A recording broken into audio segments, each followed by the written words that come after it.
I see the rounding numbers on that.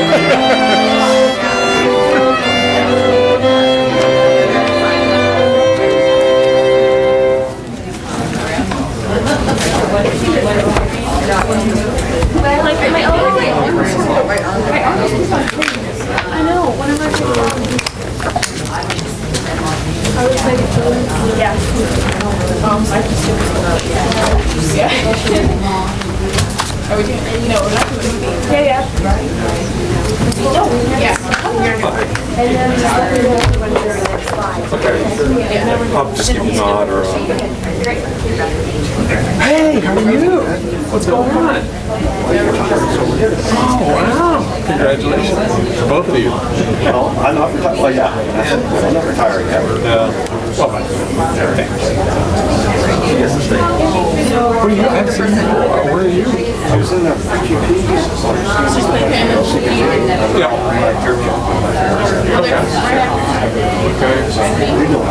Okay. Still down policy.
thought they were plotting you.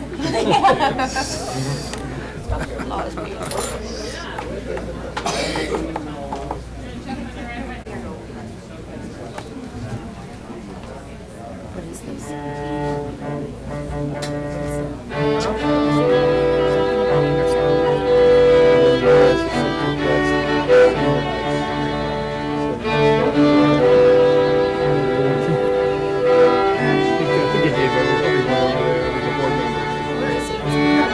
I didn't see him. Richie was in the parking lot. I just saw him. He's here. I just sang to him.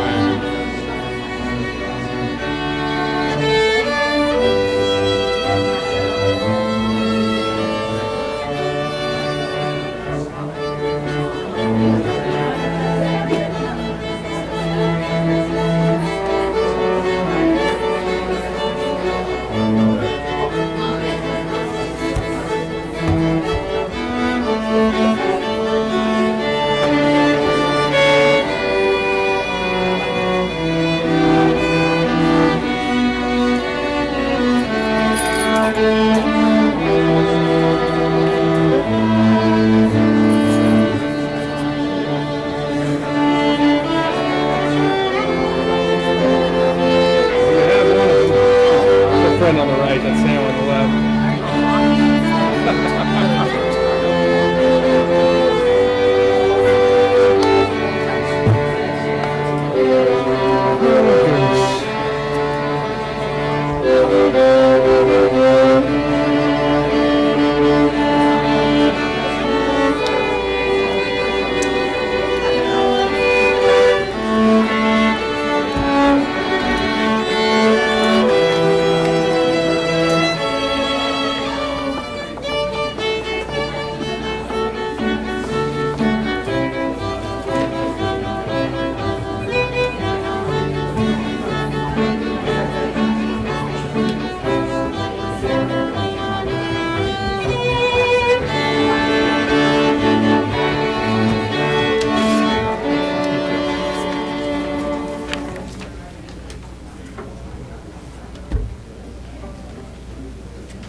Fine tight, baby.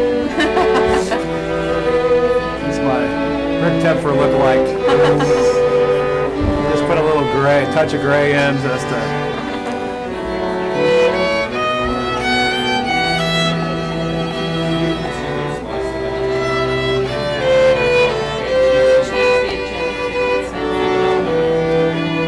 Do I have to do anything? At the beginning? Okay.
if I might have your attention, I would like to thank our students and their teacher for that, just a phenomenal performance today. They are 7th grade students from Nagel, and Allison Siekman, Julia Lisek, Jordan Myers, and Allison Oprea, their teacher. So congratulations.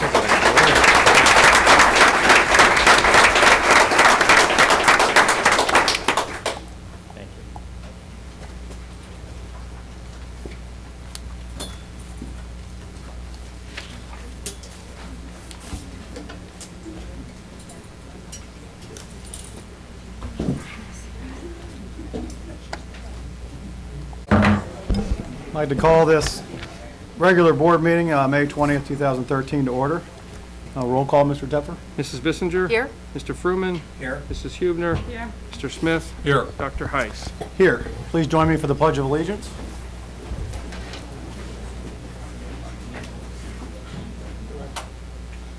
I pledge allegiance to the flag of the United States of America and to the republic for which it stands, one nation, under God, indivisible, with liberty and justice for all.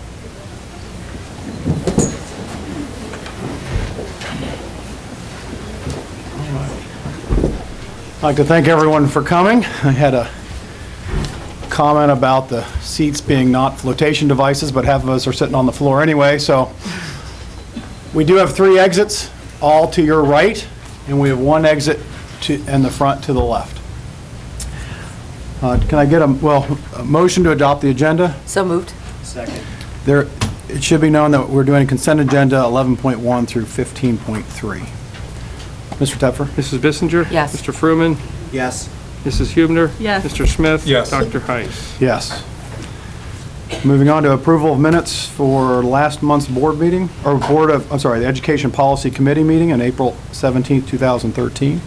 Move the minutes be approved. Second. Mr. Tepfer? Mr. Smith? Yes. Mrs. Bissinger? Yes. Mr. Fruman? Yes. Mrs. Hubner? Yes. Dr. Heiss? Yes. Next up is approval of minutes from our last regular meeting on April 22nd, 2013. So moved. Second. Mr. Tepfer? Mrs. Hubner? Yes. Mr. Fruman? Yes. Mrs. Bissinger? Yes. Mr. Smith? Yes. Dr. Heiss? Yes. Next up, correspondence. Yes, Dr. Heiss and Board of Education had, since May 7th, the bond issue on May 7th. There's been, of course, a number of correspondence from people, email and whatever, but I would just like to take this opportunity to, first of all, thank the Superintendent Steering Committee who helped in designing the facilities plan for the district. They did a masterful job in taking a look at all the data and putting the plan together. And then again, I'd also like to thank the bond issue committee itself, and I see Jen Slosher there. So Jen, I just want to thank you for your leadership in that, as well as all the many volunteers that helped out throughout the district to get our message out there. So thank you so very much for everything you've done as well. Okay. Another piece of correspondence that I'd like to share with the board is a couple weeks ago I wrote a letter to Senator Shannon Jones.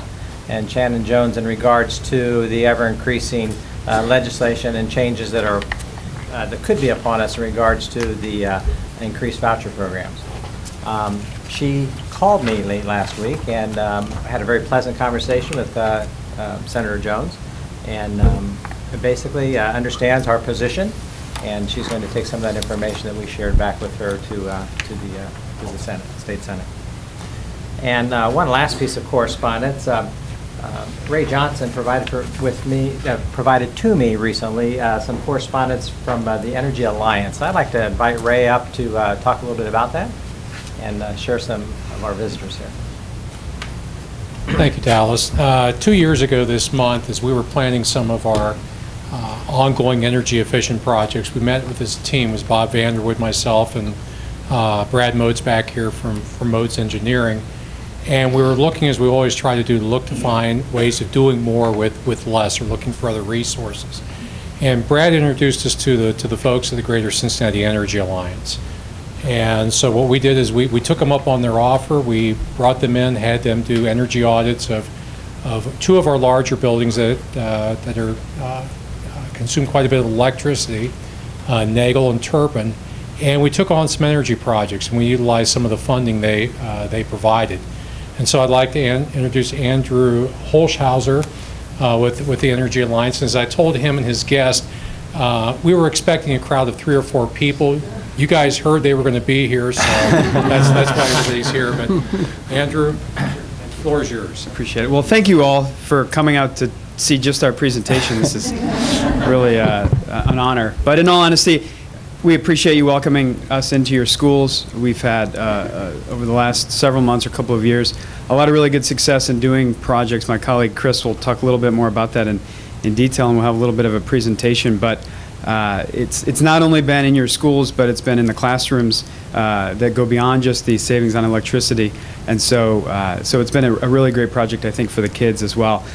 We do a lot of work in the community. We're a nonprofit economic development agency. We've made an over $50 million direct investment in energy efficiency in both Hamilton, Boone, Kenton, and Campbell counties. So as you learn more about what your school has done to save on electricity, we'd love for you to consider to learn more about what you can do in your home as well. We've worked with about 3,000 homeowners in the region to also help them in their homes. And on days like this where it's getting really hot, and if you go up to the second floor of your home and it feels a little extra warm even with the air conditioning on, there's probably some kind of problem. And that's the type of thing, but as a nonprofit, that we work with the homeowner or with the school building owner to, in your favor, help you through what can be an otherwise expensive and complicated process. So we really have appreciated the opportunity. I think that Chris is going to come up and talk to you a little bit more about what we did right here in your school. But coming on up here with a little bit of a presentation is my colleague Chris Meyer. Chris is our commercial operations director, and he's been leading our technical effort right here in your school and doing the work that we did. So again, we appreciate it.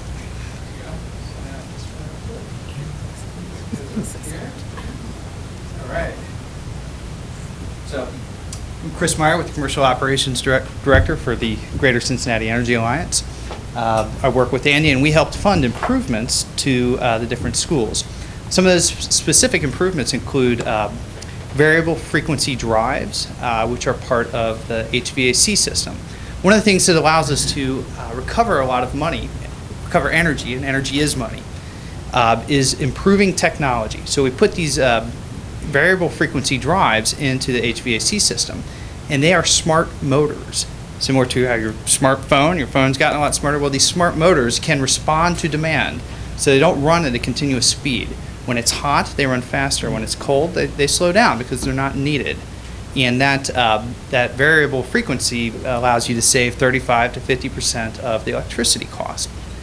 We also helped improve the light bulbs throughout the schools. Your standard 4-foot-long light bulb was previously called a T12, and they were about 45 watts apiece. And there are 4 of them in a typical unit like this, typical fixture. Well, we've now been able to make improvements to those so that you could take 45 watts down to 32 watts to 28 watts, and now we're down to 25 watts. So the technology is continuously improving, and that helps you, again, save power. When you have these older light bulbs that take a lot of power, they also add a lot of heat. If you ever touched a hot light bulb, you know how hot they can get. Well, when you take these hot bulbs and you reduce the power, you also reduce the heat that they're putting out. So your HVAC system is also not working as hard. You don't have to cool a room because it's not being heated up by the light bulbs. So energy efficiency, these different measures tie together, and they really make a lot of sense financially. And we've been happy to work with this and to work with Brad Moats. Brad, you want to come up? He has been the consulting engineer on this, and he has made the specific recommendations as to which improvements to make. So, do you have anything? The best news is I don't have anything to say. All right. So we also have some other guests here with us. The Energy Alliance, we're in downtown Cincinnati. As Andy said, we're working here to make Greater Cincinnati a little greater, but we also have some guests from the Department of Energy in Washington, D.C. and based in Colorado. Did you guys want to come up as well? The Department of Energy has helped fund us, the Energy Alliance, so they are directly related to what we've done here in the schools.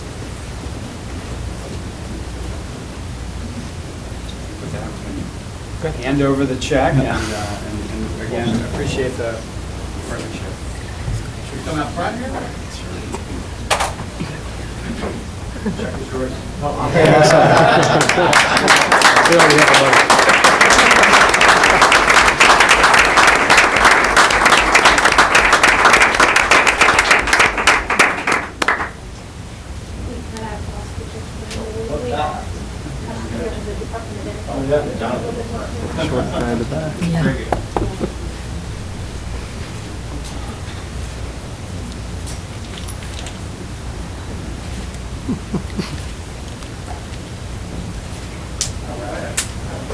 Absolutely. Thank you very much. Thank you. Thank you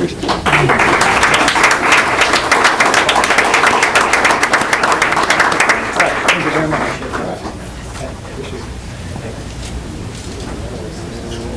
And we will surrender our seats.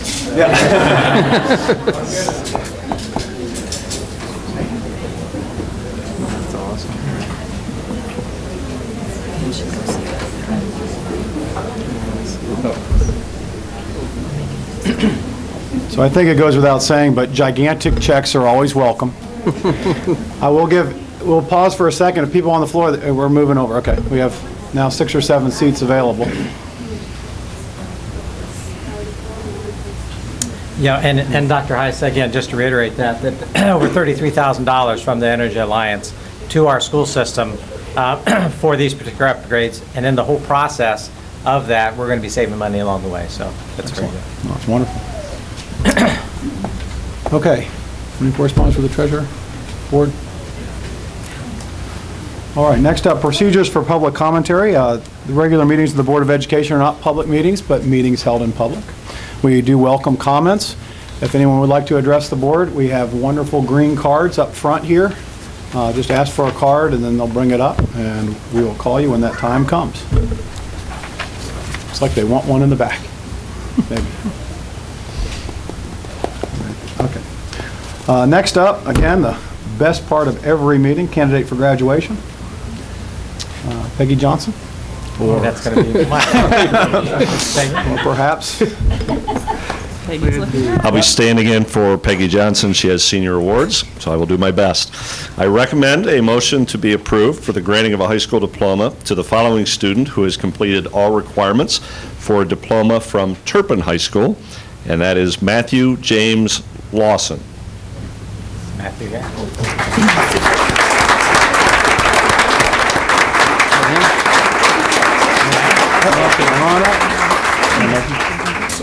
I move that we approve the granting of a high school diploma to Matthew Lawson. Second. Mr. Tepfer? Mrs. Hubner? Yes. Mr. Smith? Yes. Mrs. Bissinger? Yes. Mr. Froman? Yes. Dr. Heiss? Yes.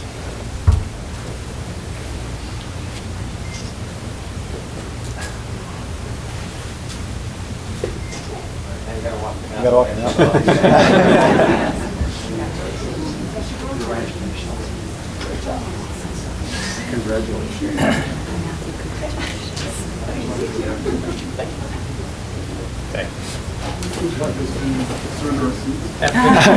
We offer that ability to, if you would like to vacate, this is your time. You're welcome to stay. Yes, you're welcome to stay, but you're also welcome to not stay.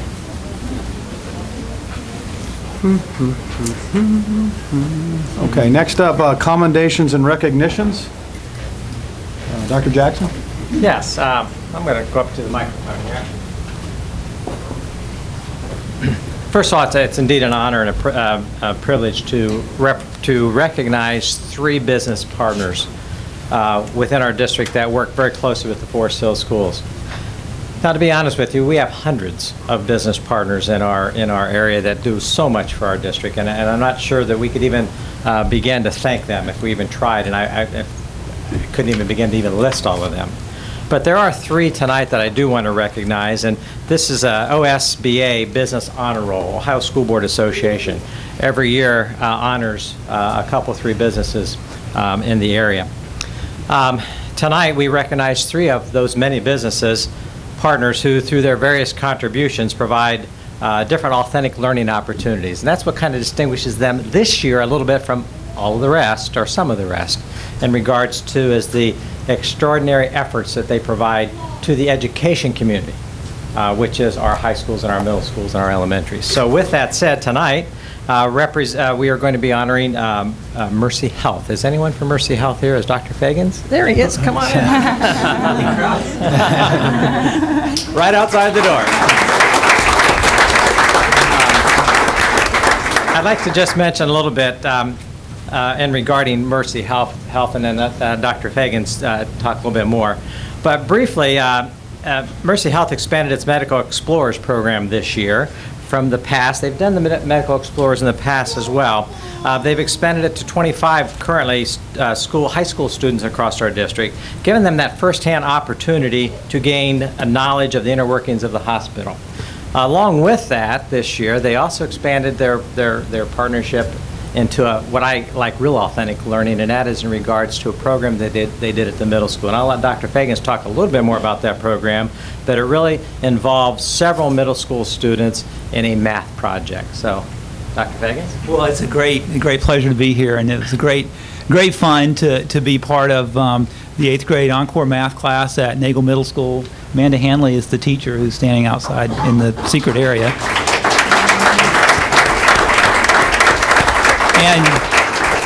And what we did, we are expanding our hospital. We're building a 7-story tower. We have need for that, and we also have need for more parking spots. And so that's a math problem. It's actually a fairly complex kind of math problem. And so a class helped us with that, presented. There were 6 teams, and one of the winning team will be with us on June 15th to help break ground on our new parking lot. And then we'll have some more projects coming up in the fall. So that was great fun, and the students did an awesome job. Well, thank you. I have a certificate for you from Ohio School Board Association.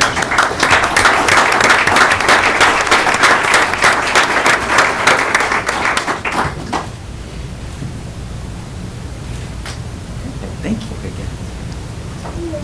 And again, both Dr. Fagans and I could both talk on and on and on about the things that are great things that are occurring with the Forest Hill School District and Mercy Health. So with that, though, we want to move on. The next organization that I recognize tonight is Wellington Orthopedics and Sports Medicine.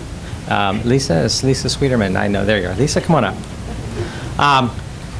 Again, an expanded partnership with Wellington this year that is just growing and growing and growing. In fact, we have some great things planned for next year already as well. But this year, and I'll let Lisa chat a little bit about this too, but we offered an opportunity for 24 juniors and seniors to do a similar kind of exploration program where our juniors and seniors can have that opportunity to kind of job shadow some of the physicians and some of the other jobs and employment opportunities at Wellington. Next year, actually, I'll kind of give the hint that this juniors this year will be moved on next year to a seniors program. It's going to be an intern type program for those children, students as well. So that'll be great. A lot of the other things they've done is they've done a whole lot with our athletic programs and sports medicine. You can go in either Turpin or Anderson at any given day, and you'll see some of their physicians or some of their other professionals in our classrooms working side by side with our students as well. Lisa, anything you'd like to add to that?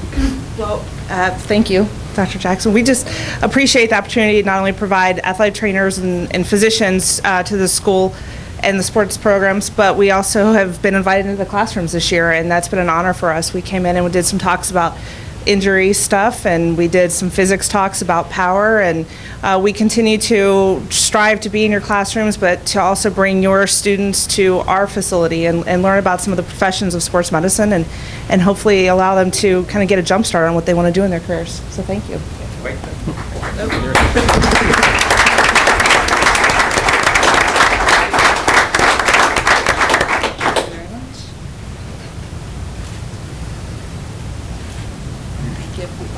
And I choose to run to my seat. And again, what a pleasure working with people like Dr. Fagans from Mercy and Lisa Sweeterman from Wellington. When we actually meet several times throughout the school year with some of our professionals and their professionals, and we talk about how can we continue to expand these particular partnerships. As I said, we have some great things planned for as early as next year as well. And speaking of meeting with someone quite often, the next individual and actually company I would like to recognize as a great business partnership, and that is Ann Zimmerman with Zimmerman and Company CPAs. And Ann, if you would come forward, please. And Ann, I believe you have your colleague with you as well.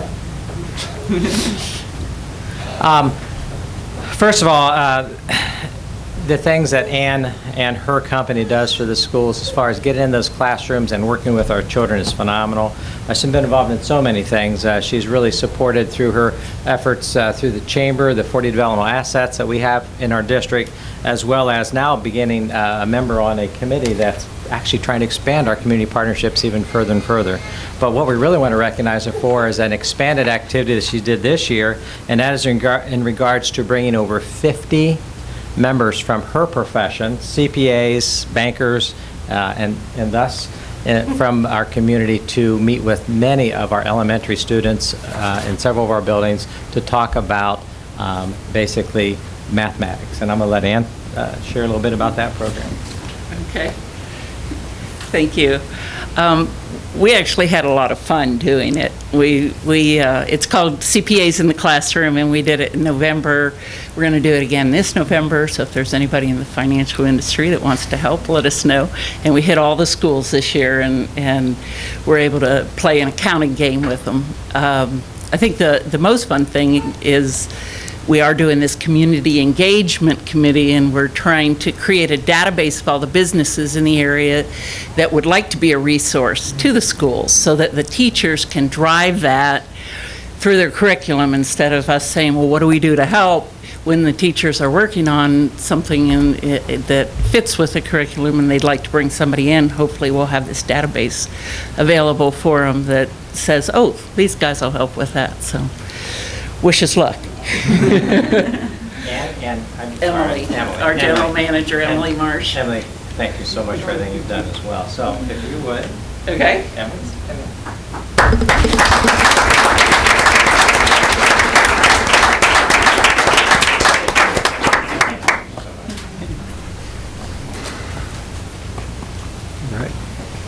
Well, thank you. That's a lot of exciting things going on there, so that's great. And we have 2 more seats open. Okay, next up, the Anderson Area Chamber of Commerce recognition of Student of the Year. Betsy?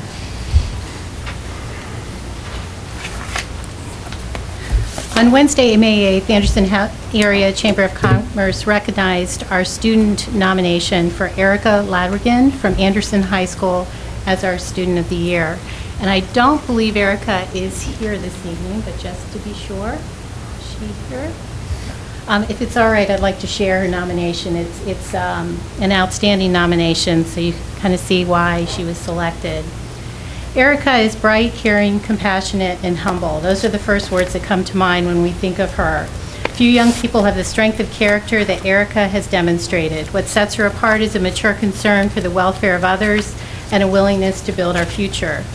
Erica has been able to take college classes on a college campus, achieve a 4.05 cumulative average in high school, rank 21 in a very competitive senior class, participate in church activities, school athletics, even after painful spinal surgery, and still find time to actively give back to the school and community. She has a sincere desire to help others. She's been a peer mentor for students with special needs and disabilities. After school, she spends 15 to 20 hours a week assisting a family with 3 17-year-old students with autism. One of the most amazing contributions to human relations Erica has made involves the development of the Creating Smiles for Kids program. This is a nonprofit program that was created 4.5 years ago by Erica with the help of her family, and it's still going strong. Creating Smiles for Kids was designed to help bring joy to young patients at Children's Hospital. Many terminally ill children have benefited and will continue to benefit from this labor of love. Some beautiful smiles have been put on the faces of dying children by Erica's wonderful act of kindness. We are all very fortunate to have an outstanding, amazing young lady at Anderson High School in the Forest Hills School District. Her earnest values have been a source of inspiration for everyone. We cannot think of anyone more deserving of this recognition The superintendent is recommending the board commend Erica Ladrigan for her achievement and distinction, and that a certificate of commendation be presented to her. I move that we commend Erica Ladrigan for her distinction and achievement. Second. Mr. Tupper? Mrs. Bissinger? Yes. Mr. Fruman? Yes. Mrs. Huebner? Yes. Mr. Smith? Yes. Dr. Heiss? Yes. Thank you very much. Clap for her.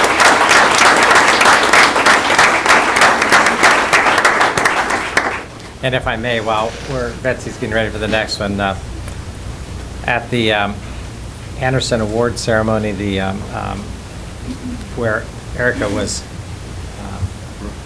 received her award, she had, just to show you how busy this young lady is, she actually was at Camp Kern with one of our elementary groups. Came flying back, literally changed in the car, combed her hair, came out, got her award, and went right back out. Next is the Anderson Area Chamber of Commerce recognition for Educator of the Year. And again, on the same evening, the Chamber of Commerce also recognized our Educator of the Year, Susie Giesting from Anderson High School, and I believe Susie is here. I saw her sneak in.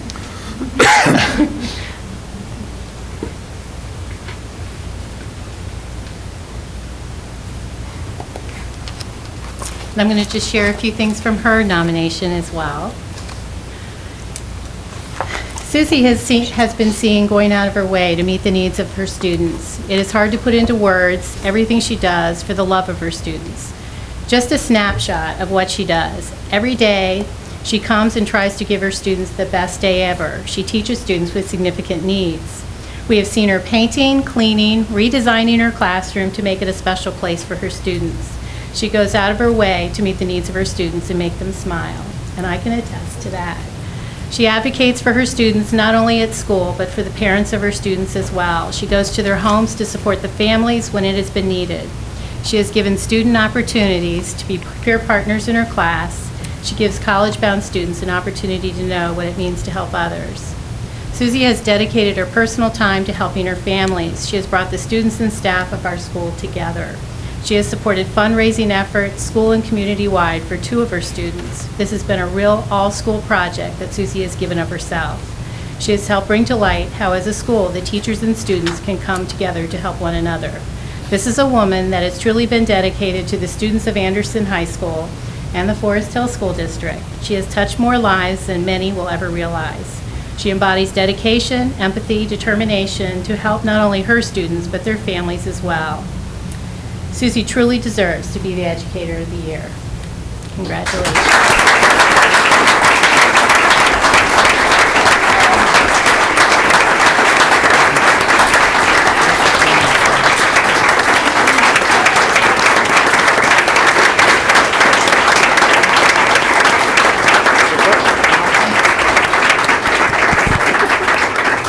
I move that we recognize Susie for her achievement and distinction. Second. All in favor, say aye. Aye. All right.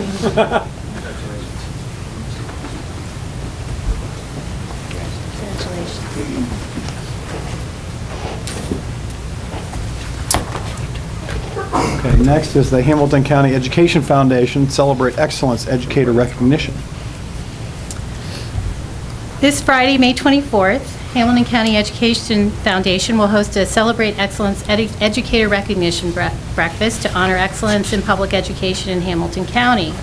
The recipient of this award for the Forest Hill School District is Pat Grove from Nagel Middle School. And I thought I saw Pat.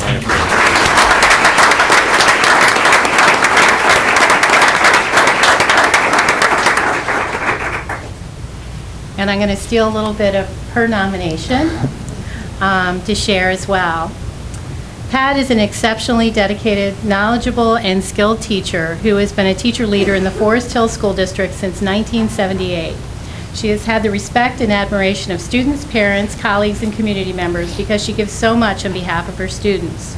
Her career has been spent on the Forest Hill School District at Anderson High School and Nagel Middle School, where she began as a reading specialist and then transitioned into a teacher of social studies. She was instrumental in the development of the middle school concept, which began at Nagel when it was opened in 1999. Mrs. Grove, through her career, has been focused on addressing the unique needs of young adolescent learners and serving beyond her role as a classroom teacher. She exhibits a work ethic and professionalism that one would wish were characteristic of every educator. A notable effort occurred recently when she suggested moving from 7th grade to 8th grade social studies teaching to help support and carry out our Bring Your Own Laptop initiative, started last year. Mrs. Grove has been a 7th grade teacher for most of her entire career. She is passionate about providing an excellent education to each of her students and will stop at nothing to see that student needs are met.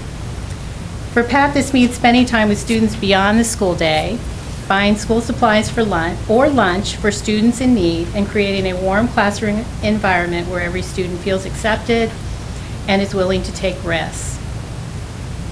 As a teacher leader, she stays current with research best practices through being active in professional development throughout the school year at the local, state, and national level. She shares her learning with others through presenting at these conferences as well. Recently, she helped lead Nagel's efforts to obtain the 210 national and state designation as a school to watch. She presented in Washington, D.C. to middle-level educators about ways to achieve academic excellence. She is a leader in technology integration and the implementation of the 21st century skills in her classroom. She's devoted to staying current with all the resources that will improve learning for her students, and is not a teacher who does things that she has already always done. It just keeps going. Other things that she has been involved with, other projects and activities. She's been yearbook advisor and photographer for over 20 years. She's coordinated the grade level and school-wide geography bee each year. She's promoted the school focus on 40 developmental assets. She's been the longest serving team leader, department chair, and has been involved in nearly every special committee that has been formed at Nagel during her tenure, including the middle school development team, teacher advisory council, special education task force, Encore task force, Believers committee, schools to watch committee, and academic intervention committee. She's represented Nagel on various district committees as well. She has had numerous student teachers over the years and mentored many first-year teachers. Pat sees teaching as a calling and a way to give back to the community. She never expects any kind of recognition for her efforts and works behind the scenes diligently to touch the future of all students. The best reflection of Pat's abilities and talents lies in the respect she has among the students, staff, and colleagues, and community members. She is a one-of-a-kind educator, and we have been blessed to know her, work with her, and learn from her. The superintendent recommends the board commend Pat Grove for her achievement and distinction, and a certificate of commendation be presented to her. I move that we commend Pat Grove for achievement and distinction, and a certificate of commendation be made for her. Second.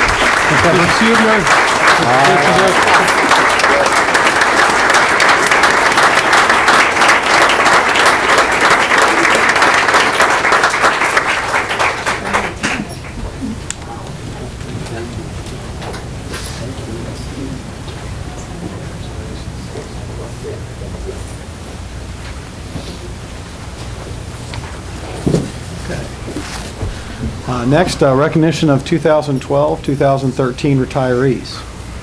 Good evening. It's certainly wonderful to look across the crowd and see so many faces that are such an important part of our students every day.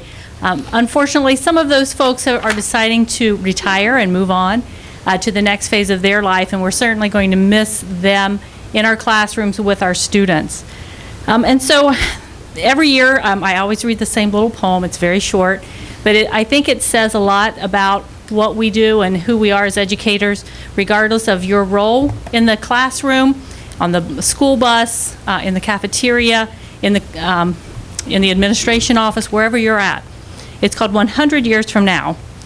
100 years from now, it won't matter what kind of car I drove, what kind of house I lived in, how much money I had in the bank, nor what my clothes looked like, but the world may be a little better because I was important in the life of a child. So each one of you who are being recognized this evening for your retirement, know that you truly were and are and will probably continue to be very important in the lives of children. So thank you. At this time, Mike Broadwater from Anderson.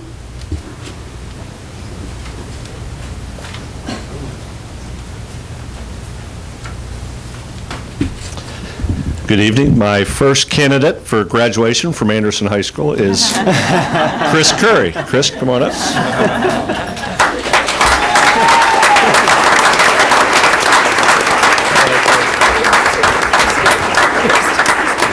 And for those of you that are not aware, Chris has been at Anderson High School for 40 years, which to do anything for 40 years is difficult. To do it with such a smile and such a positive atmosphere every day is just, it's commendable, and Chris has been just awesome to work for. The only thing I regret is it's only been 9 months. She's just been a tremendous person to work with. When I asked Mr. Torbush, who is the assistant principal that Chris works with, I said, Chris, Mr. Torbush, how long has Chris been working for you? And he goes, oh, no. He goes, stand corrected. I've been working for Mrs. Curry for 6 years. When I would have questions about attendance to Chris Torbush, I would say, well, Chris, how do we do this in Dazzle? He would simply shake his head and, I don't know, Chris Curry just takes care of it. And that's a sure sign of she just got it done every day. She's a very positive person. She's been nothing but complimentary to things we were trying to do at Anderson. She's a no-nonsense person, but the kids know she cares. When phone calls come in, I can tell you at least 5 or 6 times she'd come up.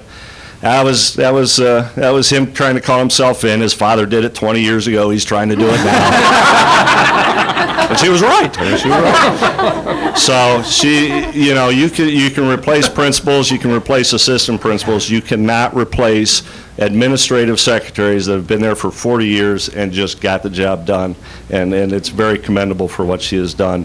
And I appreciate having been able to work with her for 9 months. I know Chris's family is here, so if they could stand up and be recognized.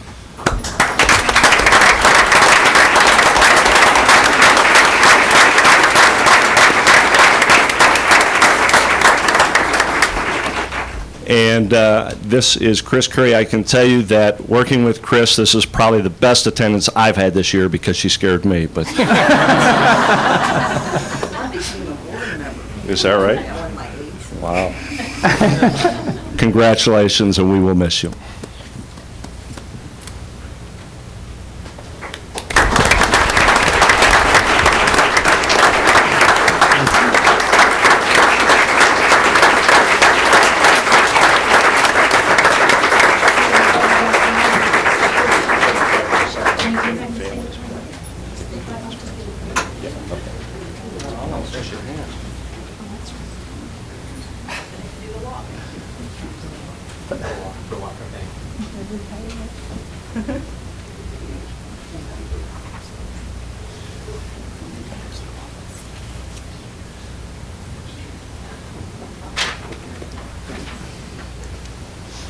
The next individual I would like to introduce who will be smiling from ear to ear is Kathy G. Come on up, Kathy.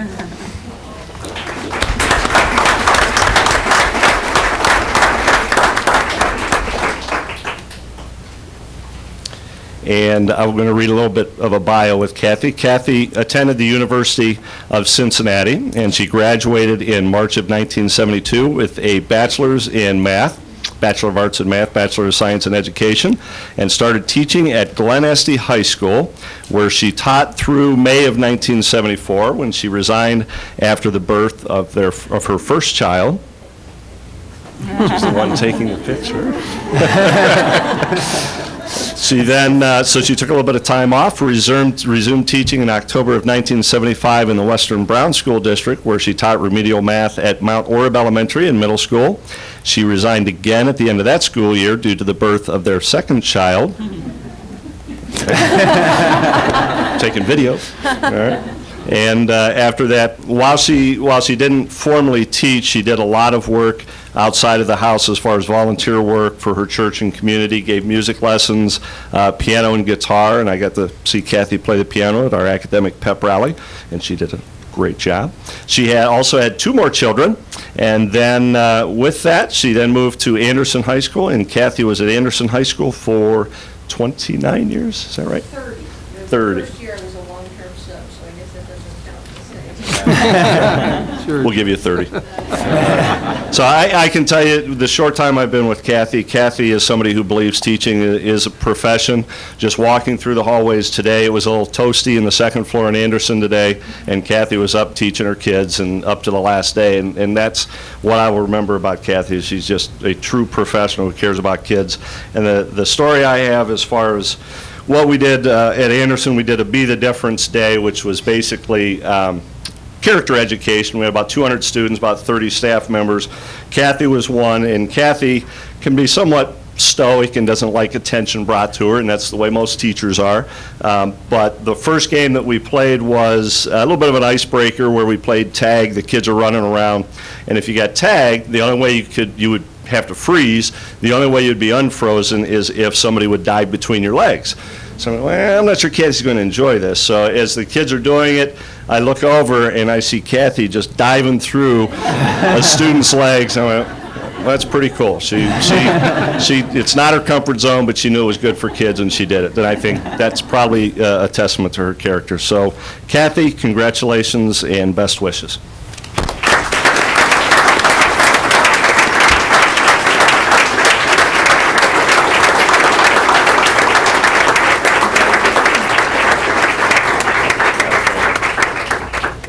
And I forgot Kathy's family. Kathy's family, if you could stand up and be recognized.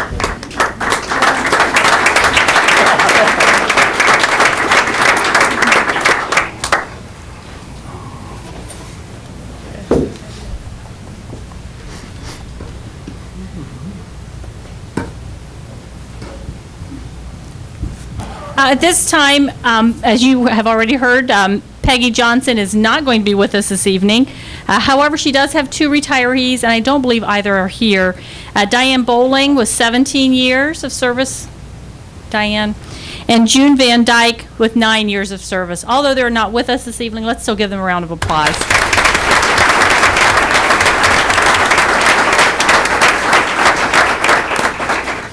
And next up is Natasha Adams, principal at Nagel Middle School. I've been asked to call my team here tonight the well-seasoned team members of Nagel Middle School. They have 109 years of experience total. Wow. So first we're going to begin with Pam Rogensky. She has worked in the district as a paraprofessional for 20 years. She started her career as a sub at Mercer, and she was hired at Turpin in '93 and then moved to Anderson in '98. She's well-traveled in the district. She joined us at Nagel in 2006. Everyone knows how much Pam cares for kids. She takes students and staff under the wing, and she's always kind of like a quiet mouse, working in the background, just making a difference quietly. She has a really big heart, and she's a very conscientious, dedicated worker. She will be greatly missed at Nagel, but I know she's looking forward to spending time with her family, and she loves animals, so she'll be able to dedicate her time to rescuing more animals. So Pam, will you please come forward?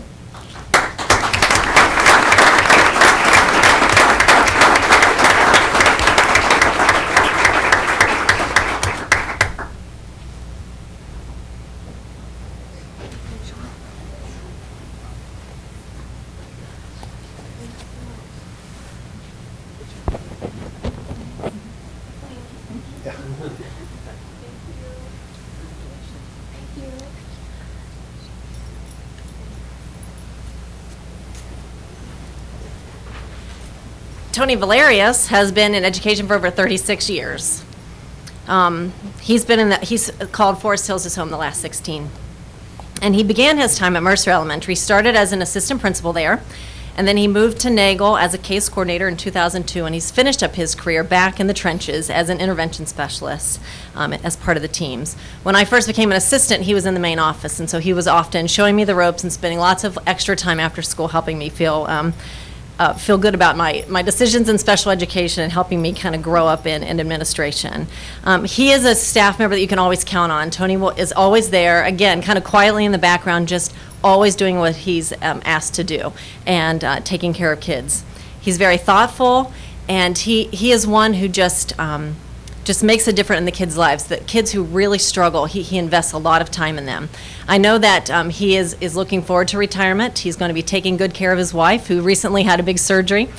He loves taking pictures, and he has lots of bird feeders at his home, so he'll be taking lots of pictures of birds, and I'm sure he'll be keeping us up to date on that. He loves his iPad, And one really cool thing that happened, his son just moved back from New York, and they have a little child, and they're going to have another one. So he gets to play grandpa, which is something he is very proud of. So, Tony, you're going to be greatly missed in Nagle Middle School.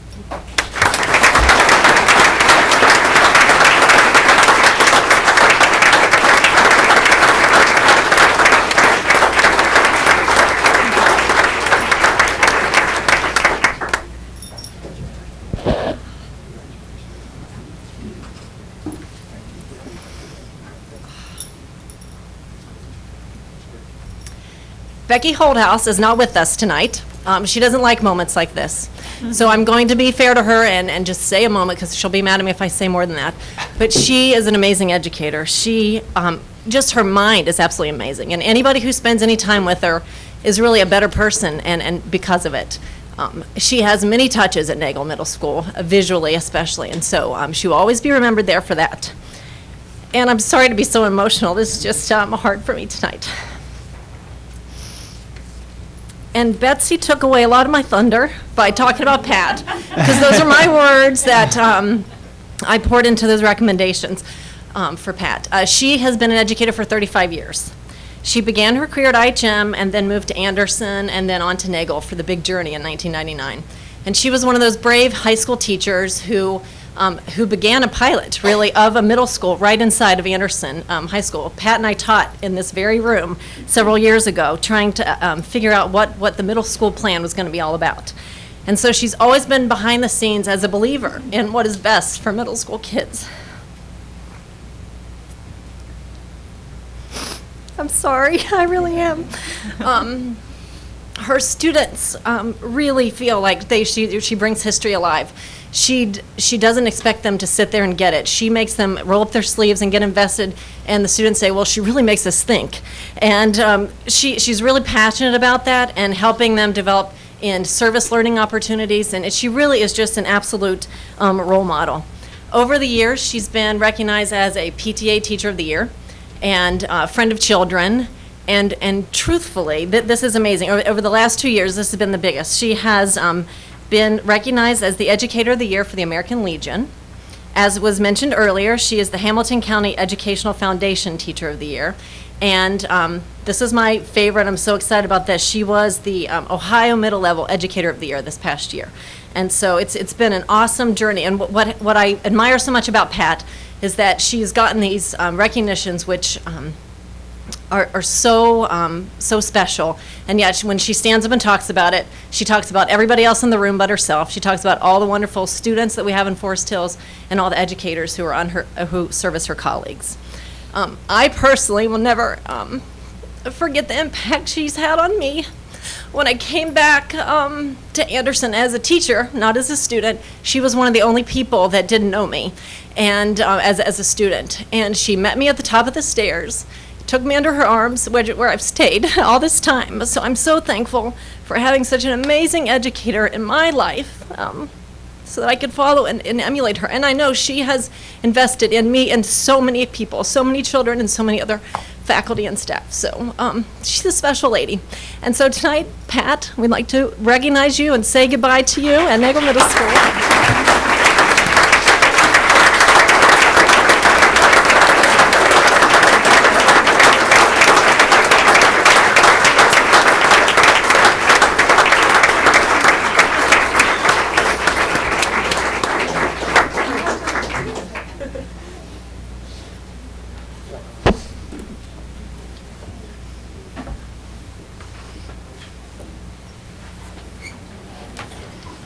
At this time, I'd like to ask Chris Flanagan, our principal at Ayer Elementary, to come forward.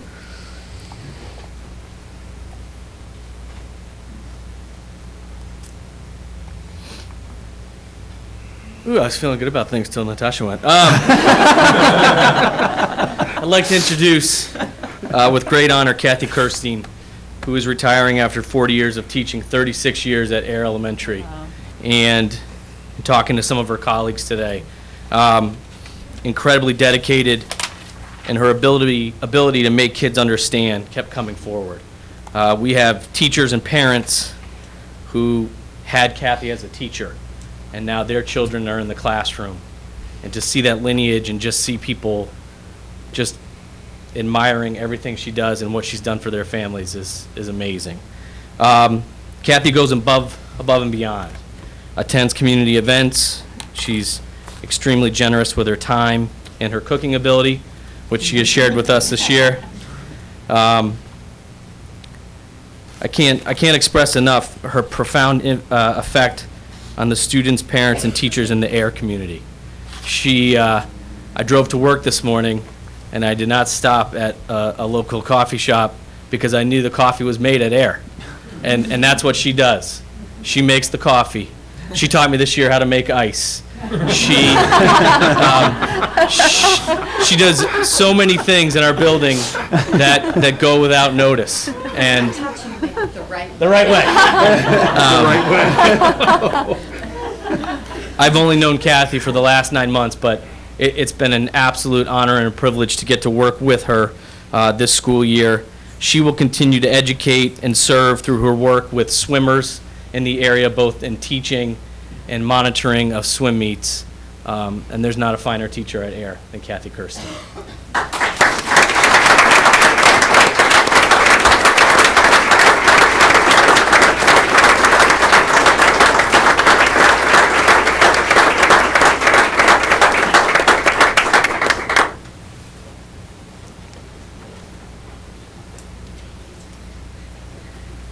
Chris, I'm looking forward to learning how to make ice the right way. That's right. We'll be there. That sounds interesting. At this time, Wendy Hertel, Sherwood Assistant Principal.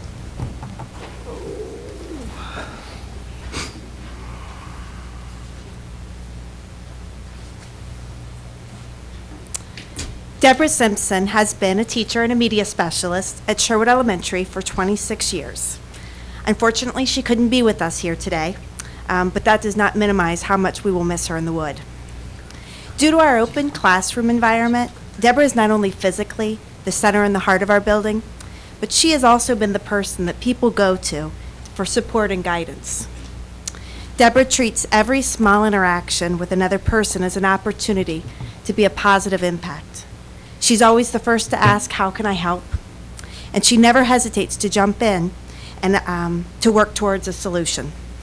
Her dedication to learning has been inspiring to our staff and families, and her teaching reaches far beyond the classroom. We will miss Deborah's leadership and her selfless commitment to our community. A true professional, a loyal friend, we'll really miss her. Deborah and her husband Mike will be taking off to Virginia Beach to relax and enjoy their retirement.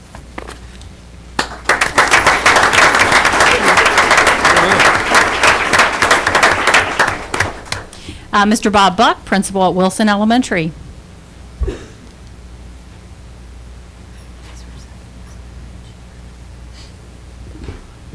Tonight, I have the honor of recommending two candidates to the Board of Education for retirement. Joanne Armstrong, would you come on up, and Wendy Chalk, come on up.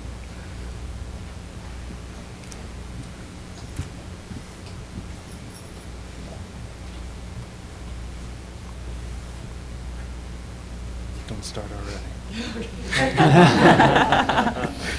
These two ladies have 55-plus years in Forest Hills. Both of them very strong educators and really bring to life success for all students. Wendy, I'm going to start with you. Here we go. This is the roast, right? Yes. Yeah. Absolutely. Wendy is the behind-the-scenes teacher. I don't even know, and the faculty at Wilson don't even know all that Wendy does for Wilson. She's behind the scenes and very humble. She is the queen of Camp Kern. She makes it run smoothly. Good luck, Mrs. Cheezar, next year. As her team would say, she is the glue that holds the 5th grade team together. She will be missed in the 5th grade. However, she does live close. Her backyard is in Wilson, so I will be going over when we're short a sub to pull you out of the house and welcome you back with open arms. Next, I'd like to introduce Joanne Armstrong.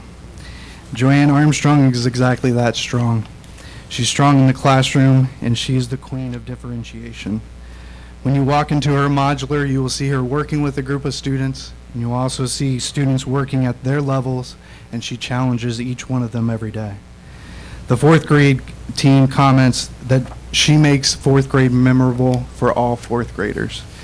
When they're walking out of the door and they have a smile on their face, it's because of Joanne. Joanne mentors our teachers, our students, and in the future she will be mentoring student teachers and hopefully bringing them right back to Wilson Elementary. Wilson Elementary is truly sad, happy, and will be at a great loss for both of these teachers. Thank you.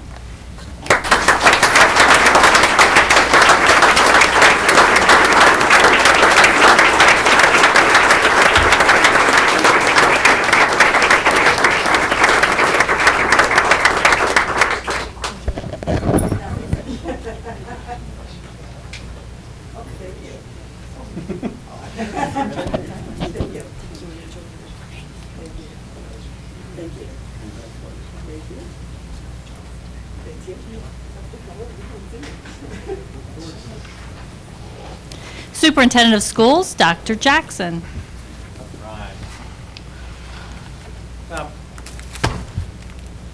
This school year, actually in central office, we've had, and actually administrative across the district, we've had 3 talented women from our administrative team that have retired. Together, they have offered over 110 years of service to our educators and to our students in our district. Their knowledge, experience, and dedication will certainly be missed. Earlier in the year, we recognized Ann Roberts, principal at Wilson Elementary, and her retirement after 35 years of education. And then just last month, we recognized Connie Lipowitz, our director of curriculum, for 36 years of education, where she, for the last 20 here in Forest Hills, where under her watch, Forest Hills received an impressive 12 consecutive highest ratings, excellent distinction, and has kept Forest Hills as one of the top districts in the state through her efforts in curriculum. But today, we are going to recognize a person who's going to be retiring here in just a short while, and that is Diana Carter. Diana, you're standing out there. Come on in.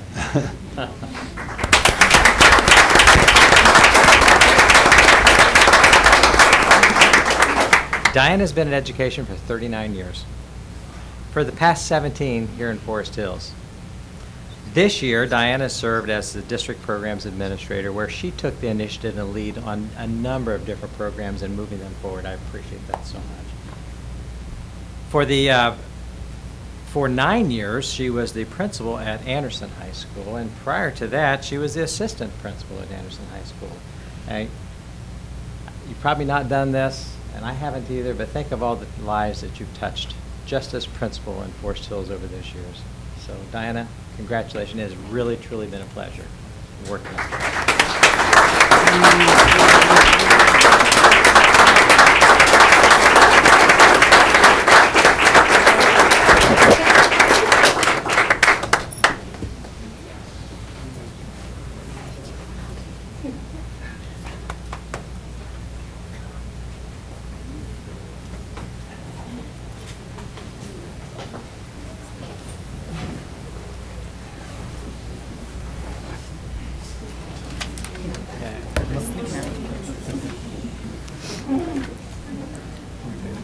No, I think Ray Johnson. Yep. A couple more. Somebody said. Yeah, food service, custodial, porter. What? Intermission? Just intermission or what? It's not done. I know. I feel bad for those people, but I don't think there's a whole lot left. Can I clear out a room?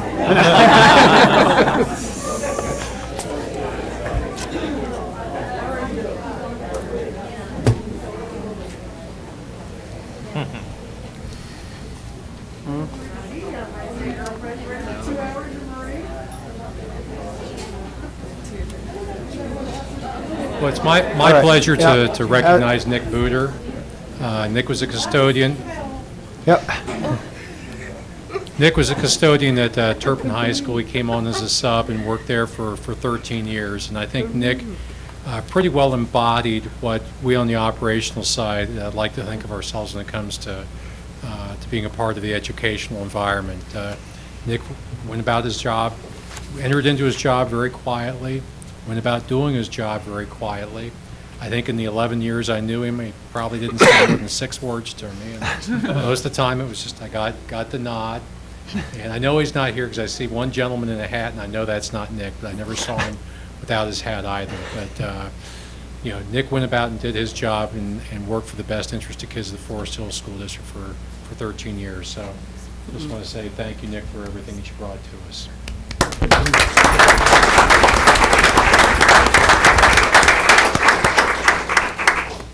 Next up, Richard Porter.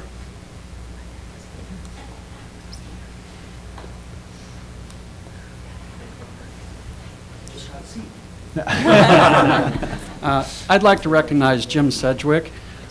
He is not here tonight, but I just have to say that Jim is one of those people that came to work every day, did his job, never knew anything other than he was always there to collect his paycheck.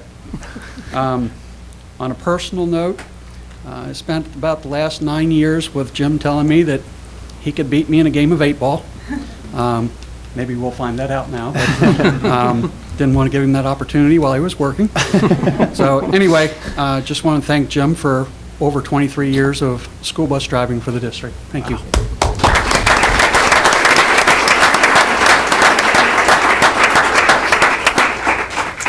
And next up, Tia Strauss. Strauss.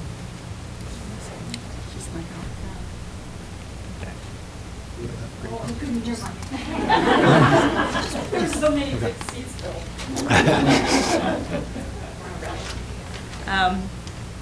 We have already recognized Linda Stanley and Diana Rafferty, and I just want to commend them for their years of service to Forest Hills and wish them the best in their retirement.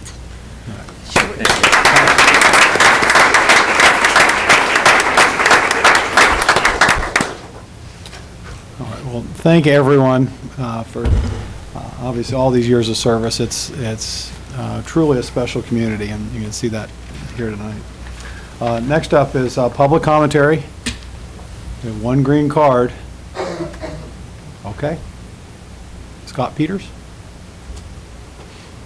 I'm the lucky one, right? You're the lucky one. I know I've sent a letter to most of you. I'm not sure how many people were able to get a chance to read it. So in sharing that with everybody else in the room, this is a concern that I have with the PE waiver that's about to be adopted tonight. And so, if permitted, I'm going to go ahead and read the letter that I have written. I've been teaching in the Forest Hills School District for 22 years. Currently, I'm the team leader for the Health and Physical Education Department at Nagel Middle School, where I teach 7th and 8th grade PE. I've been extremely active during my tenure as a PE teacher, serving on various state and national committees dealing with a variety of health and wellness topics. Some of those topics have included childhood obesity, the study and impact of physical activity on the brain, staff wellness, educating the community about lifelong fitness, and other various things. I have 3 daughters, all currently attend Forest Hills schools. Needless to say, I'm very busy. I'm also very committed to the school district. I'm also very passionate about teaching students and adults about the tools that they need to stay healthy. I'm writing this letter in response to the PE waiver as part of the revised graduation requirements for the Forest Hills School District. I'm very concerned about the 12-year-old policy, which allows to waive the requirement for PE by participating in interscholastic athletics, marching band, or cheerleading. My concern is based on 3 things. 1, comparison of activities to today's phys ed classes. I'm sure that your memories of gym class are of a teacher rolling out a rack of equipment and telling everyone to go play. Gym class has historically been treated more like a recess rather than a learning experience. I'm here to tell you today that that world does not happen, and I invite you to visit our classes at any time. As teachers, we have worked very hard to eliminate this incorrect perception by changing our curriculum, by adopting state physical education standards, and by assessing our students on those standards, which will actually be reported as an indicator on our state report card. Our goal for each student is to teach them about the healthy choices that they have and learn a variety of different activities which will help them stay physically active and healthy when they are 30, 40, and 50 years old. We are not keeping them active just for the time that they are with us in class. We are teaching them about critical topics that will have an impact on their lifelong well-being. Questions asked are, does participation on the academic quiz team accomplish these activities? Does bowling for 6 weeks equal the learnings of a PE class? Have you ever witnessed a 50-year-old walking on a field with a tuba to get his physical activity in for today? My point is that there are flaws to this policy, and we need to carefully assess our approach to incorporate this waiver into our curriculum in a quality way. As ODE allows local control over the adoption, we are able to add requirements to the basic policy. We should consider adding an educational component to the waiver process in addition to the participation in the appropriate interscholastic activities. Second point, vagueness around accountability. Thus far, we have no information about the process for the students to apply for this waiver or about the process for monitoring and approving the completion of the requirements. How will we address the students who intend to satisfy the requirement with participation in the sport, but then they incur an injury, making them unable to participate? What if a student's participation in qualifying activities is suspended for an academic or disciplinary reason? Our high school counselors will potentially face many scheduling complications for those students who do not successfully do that. Third, approach of the school districts to adopt the waiver without collaboration. I'm deeply concerned regarding the approach of sudden push for this adoption. I've always admired the fact that our school board, administrators, and teachers take the time to carefully consider all information before making a decision on major issues. This, unfortunately, has not happened. In addition, administrators have indicated that they are interested in development of new and innovative physical education classes as a part of the waiver. We have not yet had the opportunity to begin that process. If this is the direction that we are heading, shouldn't we be offering our students a complete package, which includes the waiver as well as newly developed courses when we implement this change? In closing, I would like to be clear that I personally disagree with the incorporation of the waiver. I strongly believe that we are doing important work in our physical education classes. However, because I understand the driving forces of bringing forth for consideration, my primary concern at this juncture is to ensure that we will adopt this policy. We will do so in a quality way. I have a couple other sidebars. Thank you, Mr. Fruman and Mrs. Bissinger, and Mr. Heiss for responding to my letter. I appreciate that. And I just would like to add that as PE teachers, we are really being hammered with questions about all of these different things that we're going to, and we don't have any answers to it. There's lack of communication, lack of collaboration, and I would ask the board to consider waiting until next year so that we are able to give all parties a chance to adopt a correct policy. Thank you.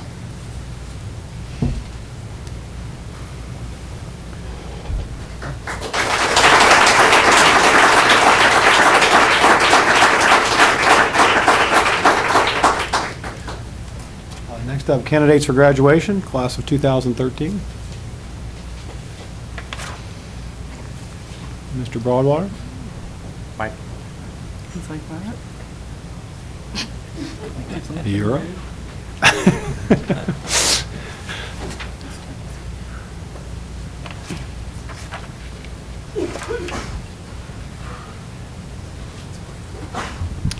Thank you.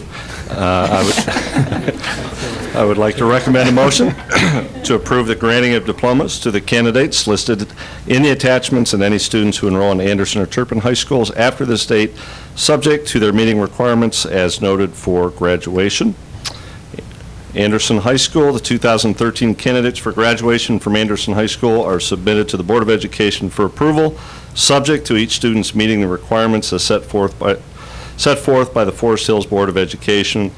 You have the attachment. And Turpin High School is the same. The 2013 candidates for graduation from Turpin High School are submitted to the Board of Education for approval, subject to each student's meeting the requirements as set forth by the Forest Hills Board of Education. And again, there's an attachment. Okay. And I recommend the approval. Move that we grant the diplomas to the students at Anderson and Turpin as set forth in the attachments. Second. I would like it noted for the record for all of you high school seniors who are watching this, and I'm sure there are many. He said it 3 times, subject to the meeting the requirements as noted for graduation. So finish strong. Mr. Tepfer. Mr. Fruman? Yes. Mrs. Hubner? Yes. Mrs. Bissinger? Yes. Mr. Smith? Yes. Dr. Heiss? Yes. Thank you. Membership in the Ohio High School Athletic Association? Yes, Dr. Heisen, Board of Education. This is something that we do each and every year, is to continue our membership with Ohio High School Athletic Association, and this is for the 2013-2014 school year. Basically, that the jurisdiction of the board agrees to conduct their athletic programs in accordance with the Constitution, bylaws, and regulations, and interpretations and decisions of the Ohio High School Athletic Association. Furthermore, the schools under the board's jurisdiction agree to the primary enforcers of the Constitution, bylaws, and sports regulations and their interpretations as well. So I'm recommending that the board approve the district's continued membership in the Ohio High School Athletic Association. So moved. Second. Mr. Tepfer? Mrs. Hubner? Yes. Mrs. Bissinger? Yes. Mr. Fruman? Yes. Mr. Smith? Yes. Dr. Heiss? Yes. Next up, district updates from the superintendent. I'll be relatively brief. I just want to have share a couple updates. First of all, I would like to congratulate the Forest Hills Foundation for Education and especially Beth Davis and Jenny Nyack for the 5K run race that was held this past Saturday. 2,000 runners, walkers enjoyed a great morning of activities. And just so excited that one of our 13-year-old young ladies, Olivia, from our Nagel Middle School, actually finished first among all lady contestants, all female contestants. Unbelievable. With a little over a 16 minutes and 38 seconds or something like that for 3.2 miles. The 6-minute mile. The second place female was over a minute back. So she's a phenomenal runner, and we're just so glad to have her in our district. Also, again, as Mike just reiterated, that this coming Sunday, May 26th, at the Bank of Kentucky Center, will be our Turpin and Anderson graduation. I say Turpin first because this year it's their turn to go first, and that graduation will be at 11 o'clock. And then the Anderson High School graduation ceremonies will be at 3 o'clock this Sunday. And then lastly, another update to the board is that May 29th is the last day of school for the students in K through 8th, and then the 30th is the last day for our high school students. So, thank you. Okay, thank you. Next up is the Ed Choice Scholarship Program. Mr. Smith? Yeah, one of the more important things that have the potential to change, it's a part of the budget bill that you've probably heard a lot about, is an expansion of the voucher program. And this evening I'm going to ask for your support for a resolution that I think you hopefully all have at your places. And leading up to that, I wanted to give you a little bit of background to help you understand why I'm asking for your support on this resolution. Slide. Just as background, currently the state of Ohio has 4 voucher programs in place. One of them is called Ed Choice. It's open only to students in low-performing school districts. The Cleveland Scholarship and Tuition Program, again, only open to Cleveland school district students. The John Peterson Voucher Program. This is a program for students that have IEPs. It's fairly limited in scope.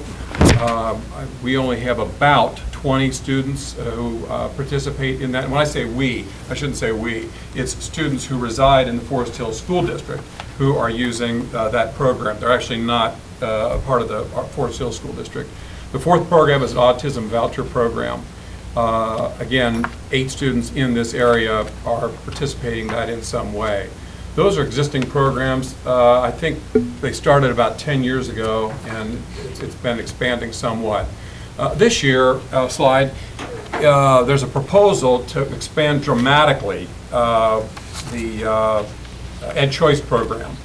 And I wanted to take a few minutes to give you the background on that. And they also are proposing a K through 3 literacy program. Next slide. Just as background, what they're proposing is basically a new income-based voucher program that would subsidize private school tuition to be available to students whose family income is at or below 200% of the federal poverty level, including students currently attending private schools. Now, just for perspective, the median income in the Forest Hill School District is somewhere around $44,000. That would show up for a family of, I think it's 4 or 5. Rick, I don't know, it's something in that range. So this is a program that would be broadly applicable. The program would start with kindergartners this fall and expand to first graders next year, second graders the year after that. In other words, within 12 years, it would have rolled through the entire K through 12 program. Next slide.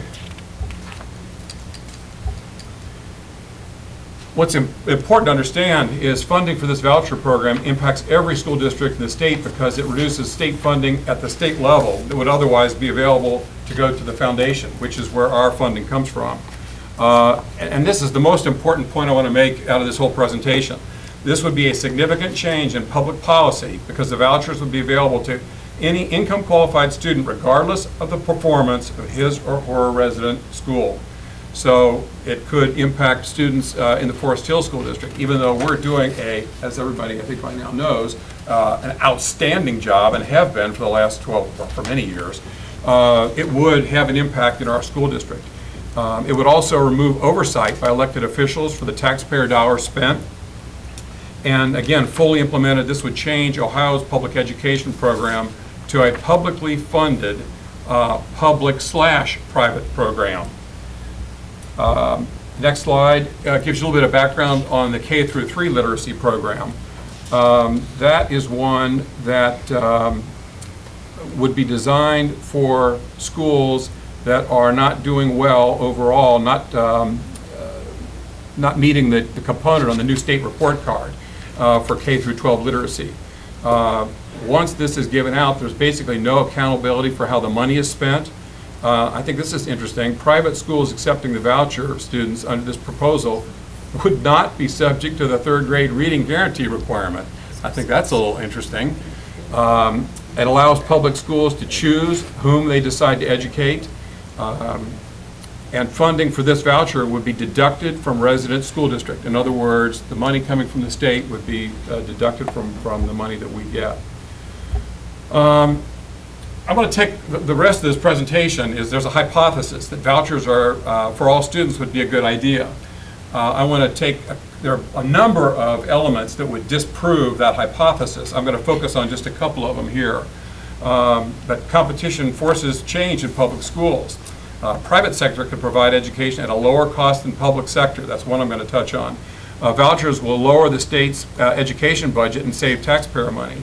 And all parents are well equipped to decide what's best for their students.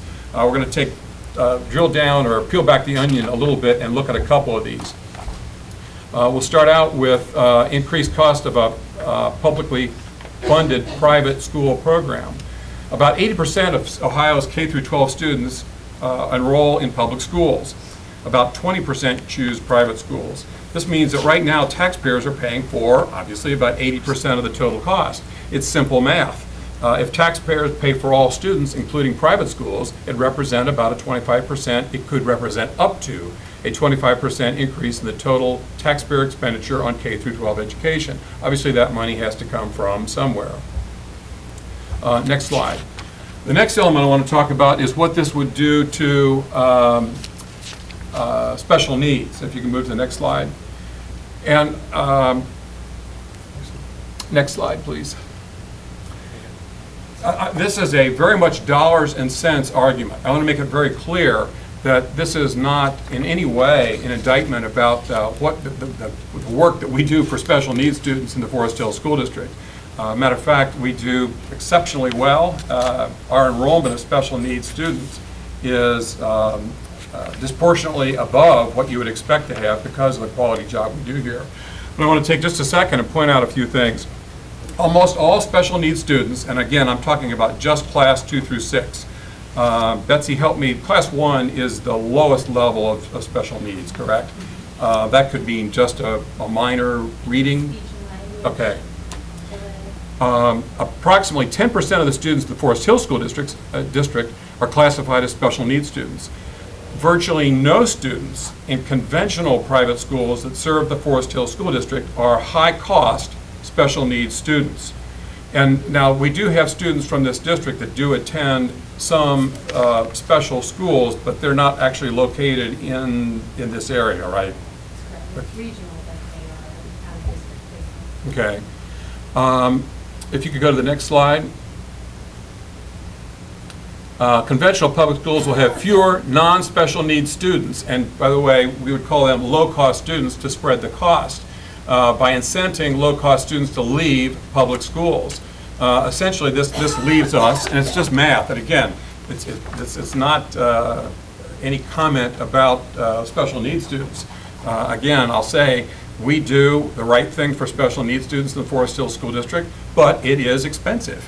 And by incenting low-cost students to leave, or what's sometimes called regular students, non-special needs, and non-gifted, we are essentially, the overall average cost per student will continue to rise for conventional public schools. It's just math. And if we go to the next slide, I'll show you some examples. Okay, the mathematical average of the Forest Hill School District is about $10,208 per student. And Rick, that's for what, last school year? Mm-hmm. Okay. The cost to educate special needs students, and I might not have this exactly right. Betsy, you can correct me if I'm off by very much, but it's somewhere in the neighborhood of $15,000 to over $120,000 per student. The average cost to educate and care for, and I include care for because it's not just educate, special needs students to meet the federal guidelines in the Forest Hill School District is $18,411. The average cost to educate a regular, meaning non-special needs student, is around $7,000.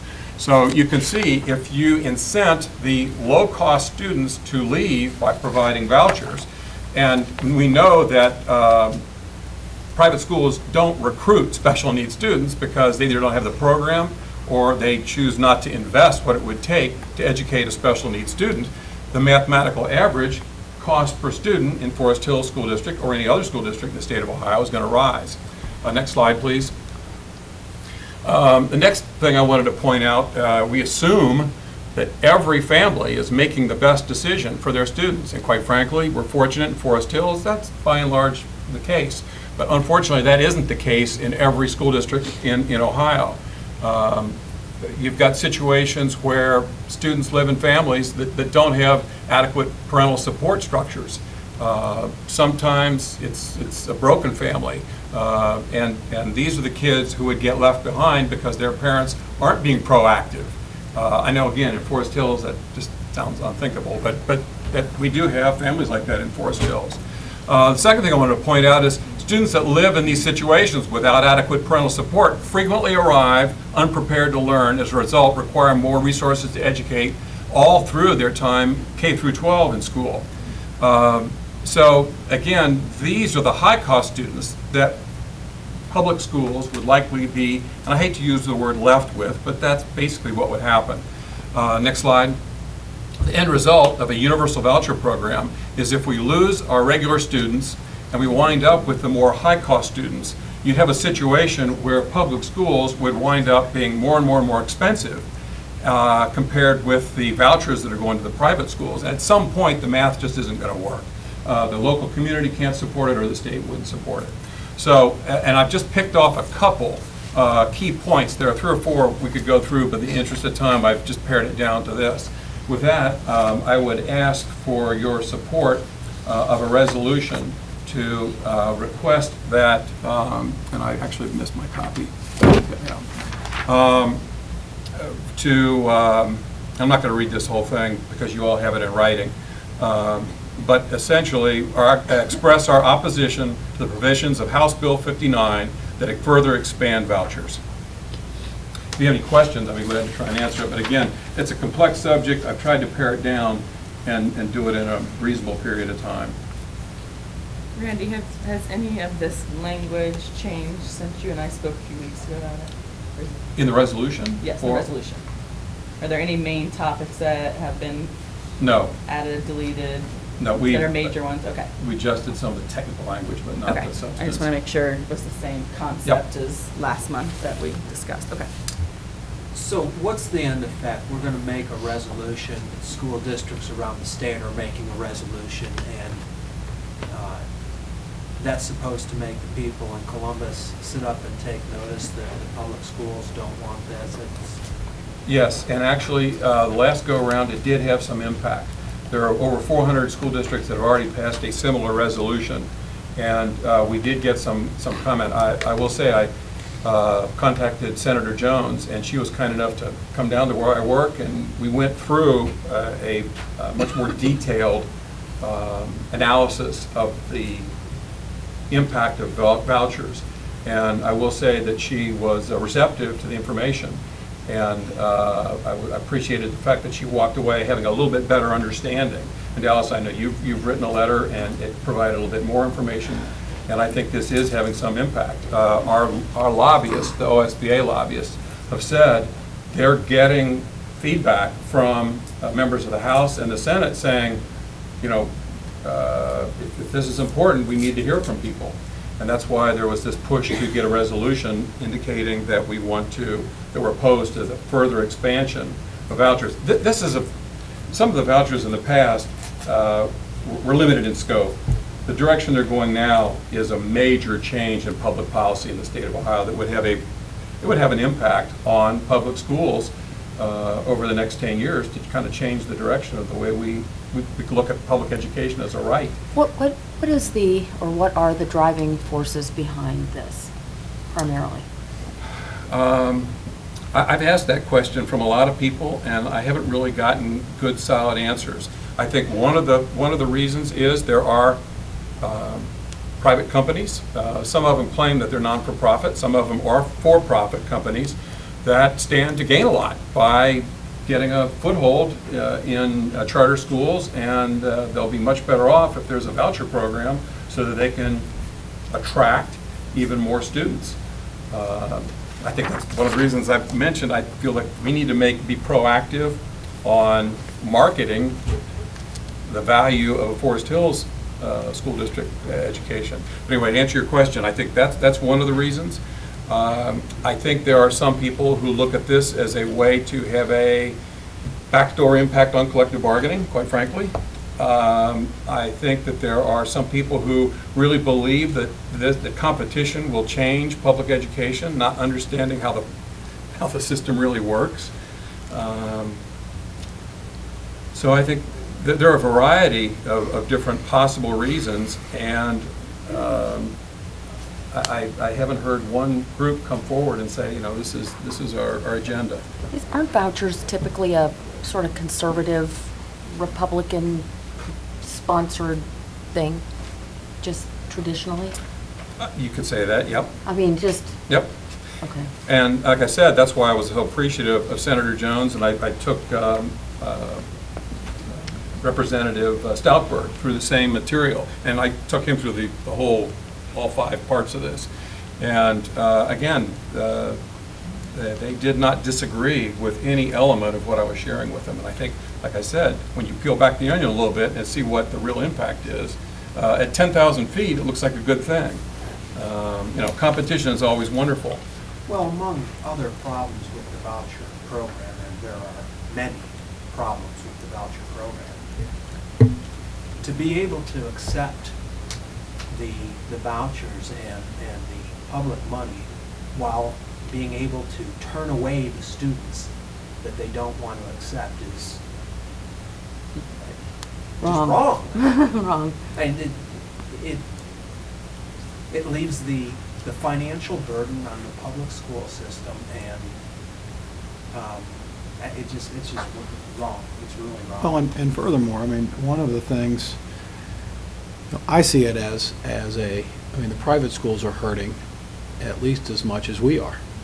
You don't hear about it. I mean, we have 8,000 students. If you're a school of 100 students, and what do you do? And this is conjecture on my part, but if you're in a school that has to attract people, you can't say, hey, we're cutting art and music, or we're cutting back on this, or we're cutting back on our asbestos abatement program. You can't promote that. And those type things don't come in on, I mean, don't make the paper, because they make sure that they don't make the, you can't say that we're cutting back on our services when you're trying to bring people in. You know, no one can compete with us. Private schools can't compete with us. We have better teachers. We do. We have better, I mean, it's always astounding me. Every opening we have, and I tell this to people, we get 200 applications, 400. We get to pick the best teachers to teach it in our district, which is wonderful. You go through, so now, you know, if you're hurting, that this is a way to get money. The other thing is that in this third grade guarantee is probably the easiest thing to see, but I think it goes throughout, is you don't pass your third grade guarantee. One of these is now you can get a voucher to go to private school. Well, you would think that the next year you'd have to pass the third grade guarantee. That's the whole thing, is that they get a better education. It's not there. They're not held to the same standards. In fact, there's no, you know, you don't see them reporting all of the scores that we report. So, I don't know, I mean, that's, it's a different, and I don't have any, I mean, as I've often told people, if you want religion in schools, that there's a way to do that. And Forest Hills will never have mass in school. And if that's important, that's great. I mean, I don't have any problem with that, but I have a problem with holding different accountabilities to different schools, especially now when you're getting public money.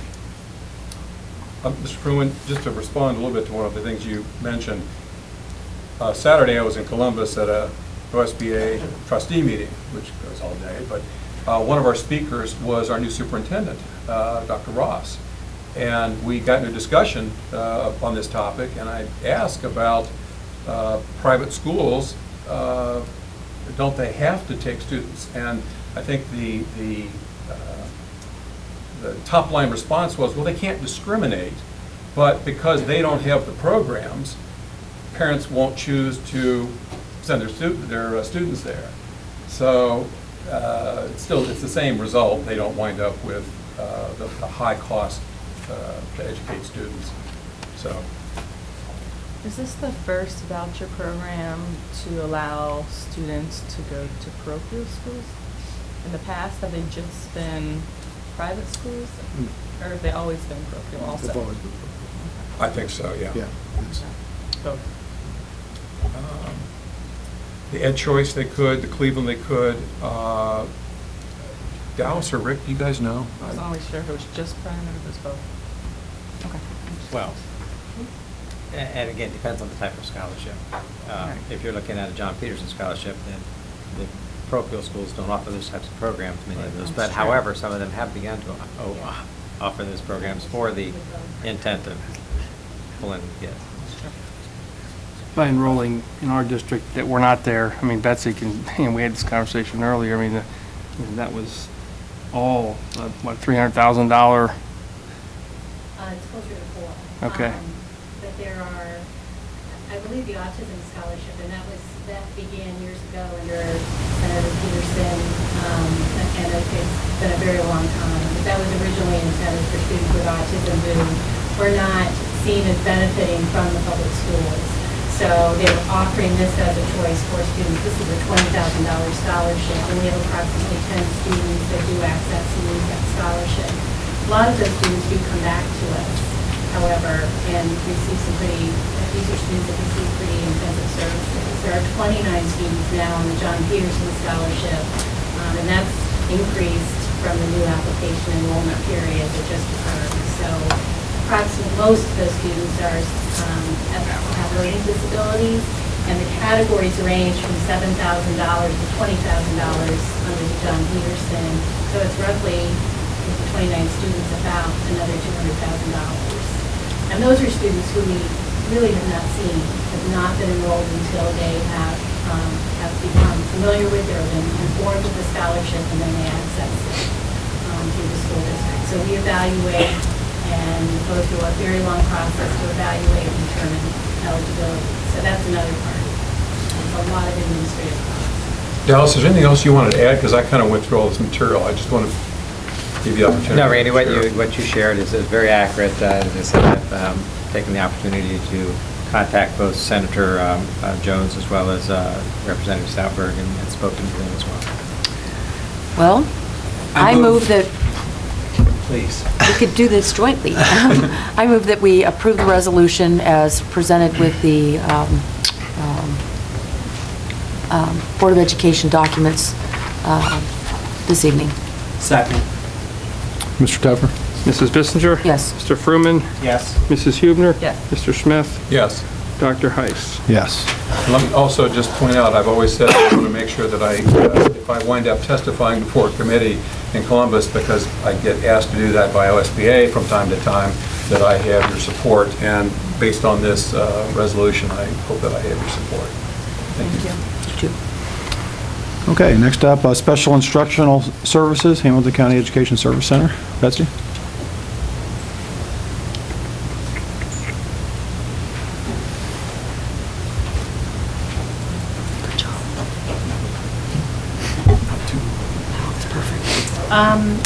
In 11.1 is and we're doing a consent agenda from this point on, is our Special Instructional Services, Hamilton County Educational Service Center agreement.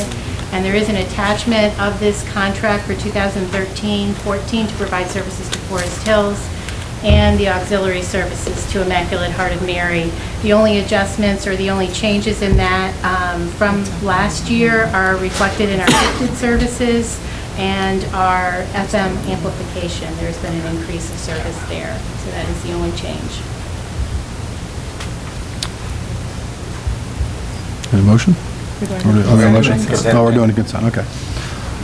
Next up, second reading of a Yes. board policy matter. Item 12.1 is the second reading of a number of policies that the Board Policy Committee has reviewed and discussed, and they are recommending to the board. Those policies have to do with meetings, religion in the classrooms, interscholastic athletics, third grade reading guarantee, employing of personnel for co-curricular, extracurricular activities, reductions in staff, graduation requirements, student code of conduct, federal grant funds, purchases, and travel payment reimbursements, as well as network access for any personnel on our property. And this would be the second reading. And then moving on to 12.2 as basically the first reading of 4 policies involving, actually it's 3 policies and 1 deletion of a policy, and has to do with evaluation of principals, employment of administrators, as well as the standards-based teacher evaluations. So those are 12.1, 12.2. Moving on for the board's pleasure, 12.3 is basically is proposed to hold the Anderson High School band camps as well as the Turpin Band Camp, upcoming dates beginning in early August through mid-August, and with a cost for each of $160 per student at both of our high schools. Those are the same rates as current? Yes, well. same rates as currently have, correct. Okay. Okay, next up, Human Resources Report.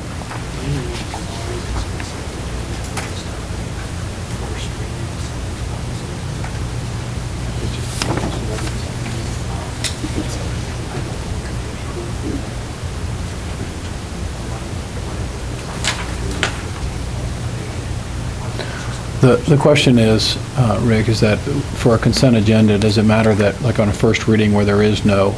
That item, we're not asking for approval, that's just a read-in item, so that won't be part of the resolution. Okay, thank you. The Human Resources Report this evening. Item A, retirement. Diana Carter, 17 years with Forest Hills, as you heard a little earlier this evening. Also, item B, retirement. Diane Rafferty, one of our cooks at Anderson, 23 years with Forest Hills. We have some resignations in item C. Item D is a leave of absence. Item E, you will find several change of assignments.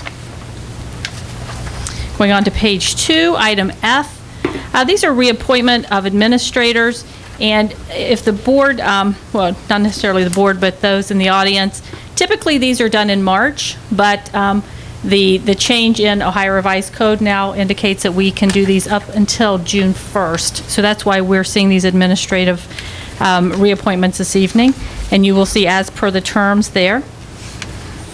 Item G, which covers also item H, I, J, K, and L. Item H would be appointments for some additional assignments per timesheet. Same thing with teaching staff, non-teaching staff. Item I, appointments. Natasha Adams, Director of Curriculum and Instruction for a 2-year term beginning August 1st. Certified staff. Kristen Huntington and Travis Bornberg at Summit Elementary School. Item J, these are some of our part-time special services appointments. I'll give you just a moment to look through those. It goes on to page 5, where we also have additional support, game managers, etc.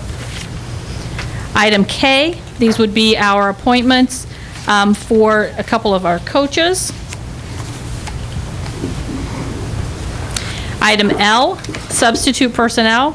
We're in May, but we still have a couple substitutes to add there. And since the board meeting of April 22nd, staffing in the district has increased by 0.03 FTE due to bus route adjustments. So the staffing level now stands at 769.2 FTE.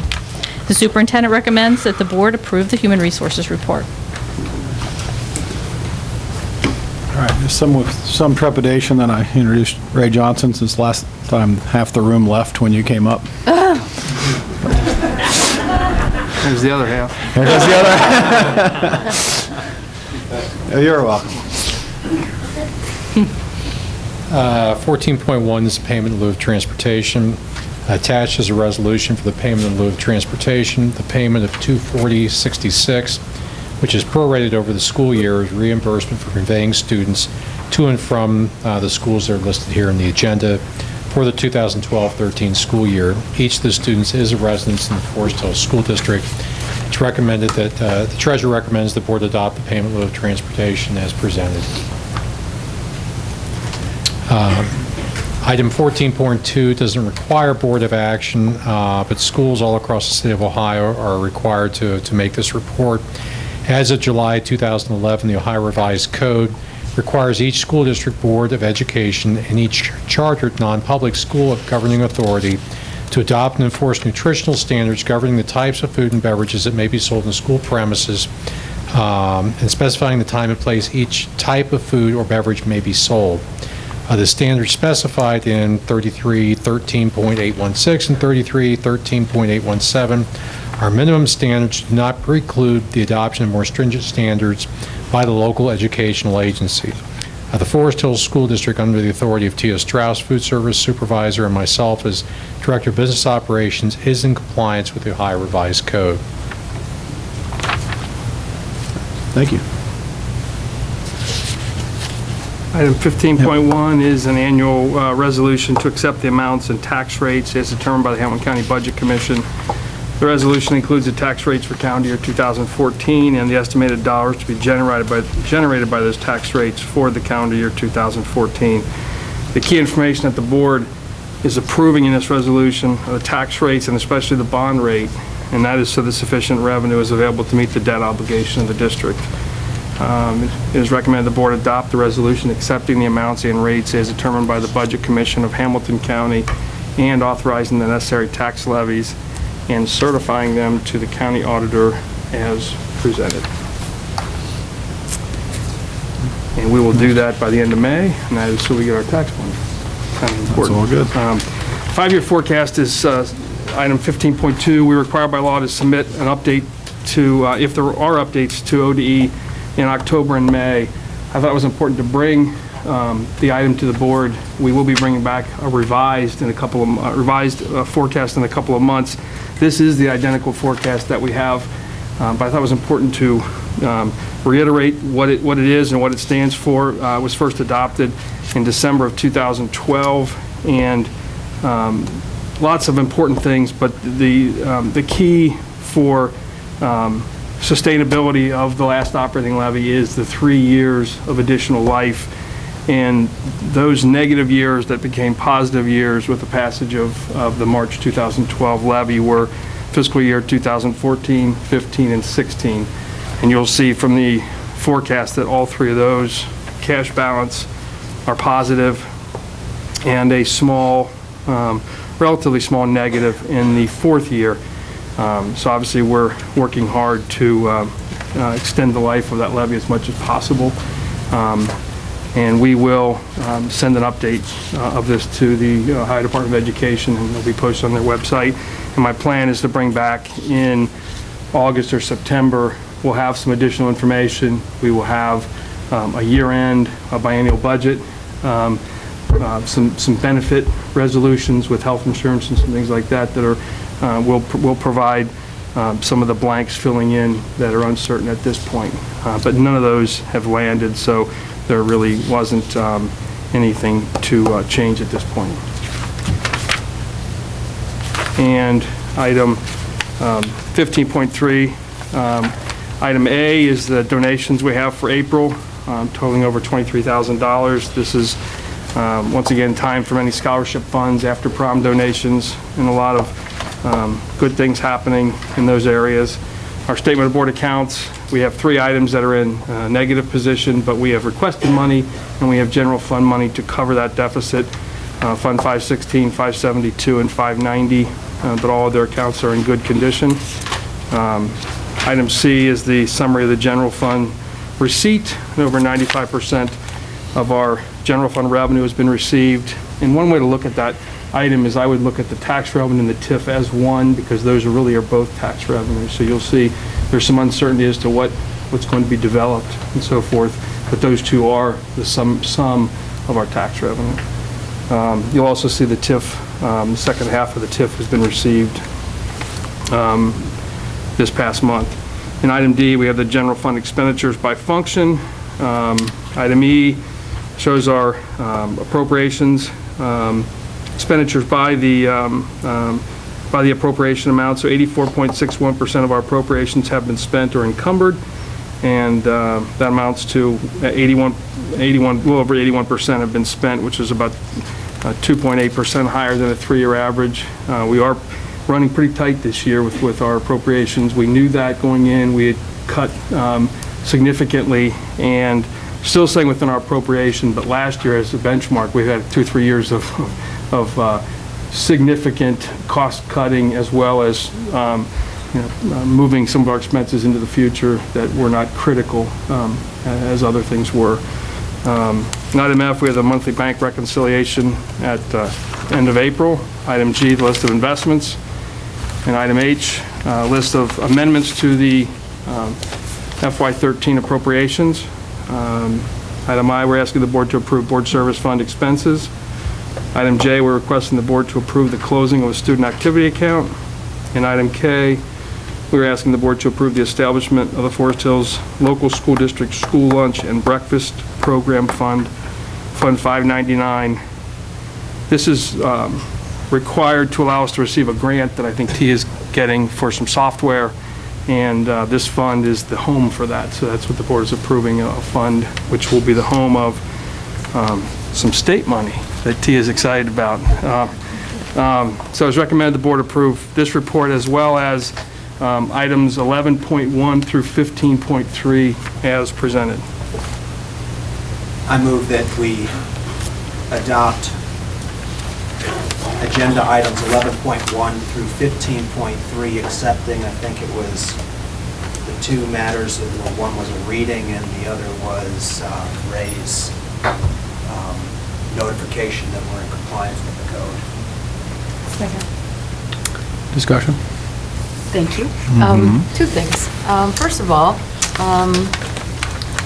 I, and I think all of us, would probably like to welcome Natasha as the, and we haven't voted yet, but we will in a second, the Director of Curriculum and Instruction. This is a challenging time for all school districts, and ours also, in that we have the Common Core, the 3rd grade reading guarantee. We've lost some staff, and I personally can't think of a better person to be in this role, and we're grateful that you chose to do that for us. So that's the first thing.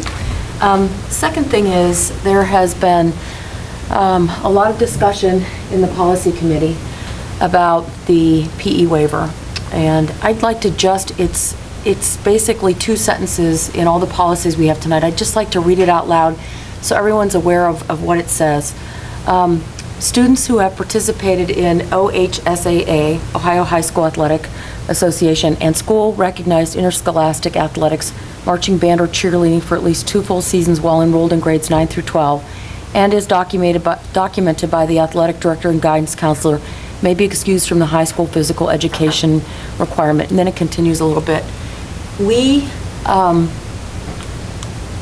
along with other districts like us, that was one of the first questions I asked her, where are we in relation to other districts like us? And pretty much this is where everyone, not everyone, but virtually everyone is going. There have been discussions with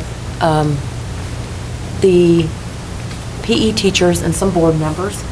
And although I think, and we'll vote on it in a minute, I think the board is supportive in general of this policy. There are some concerns, and as we move forward, I just want us to be mindful of these concerns.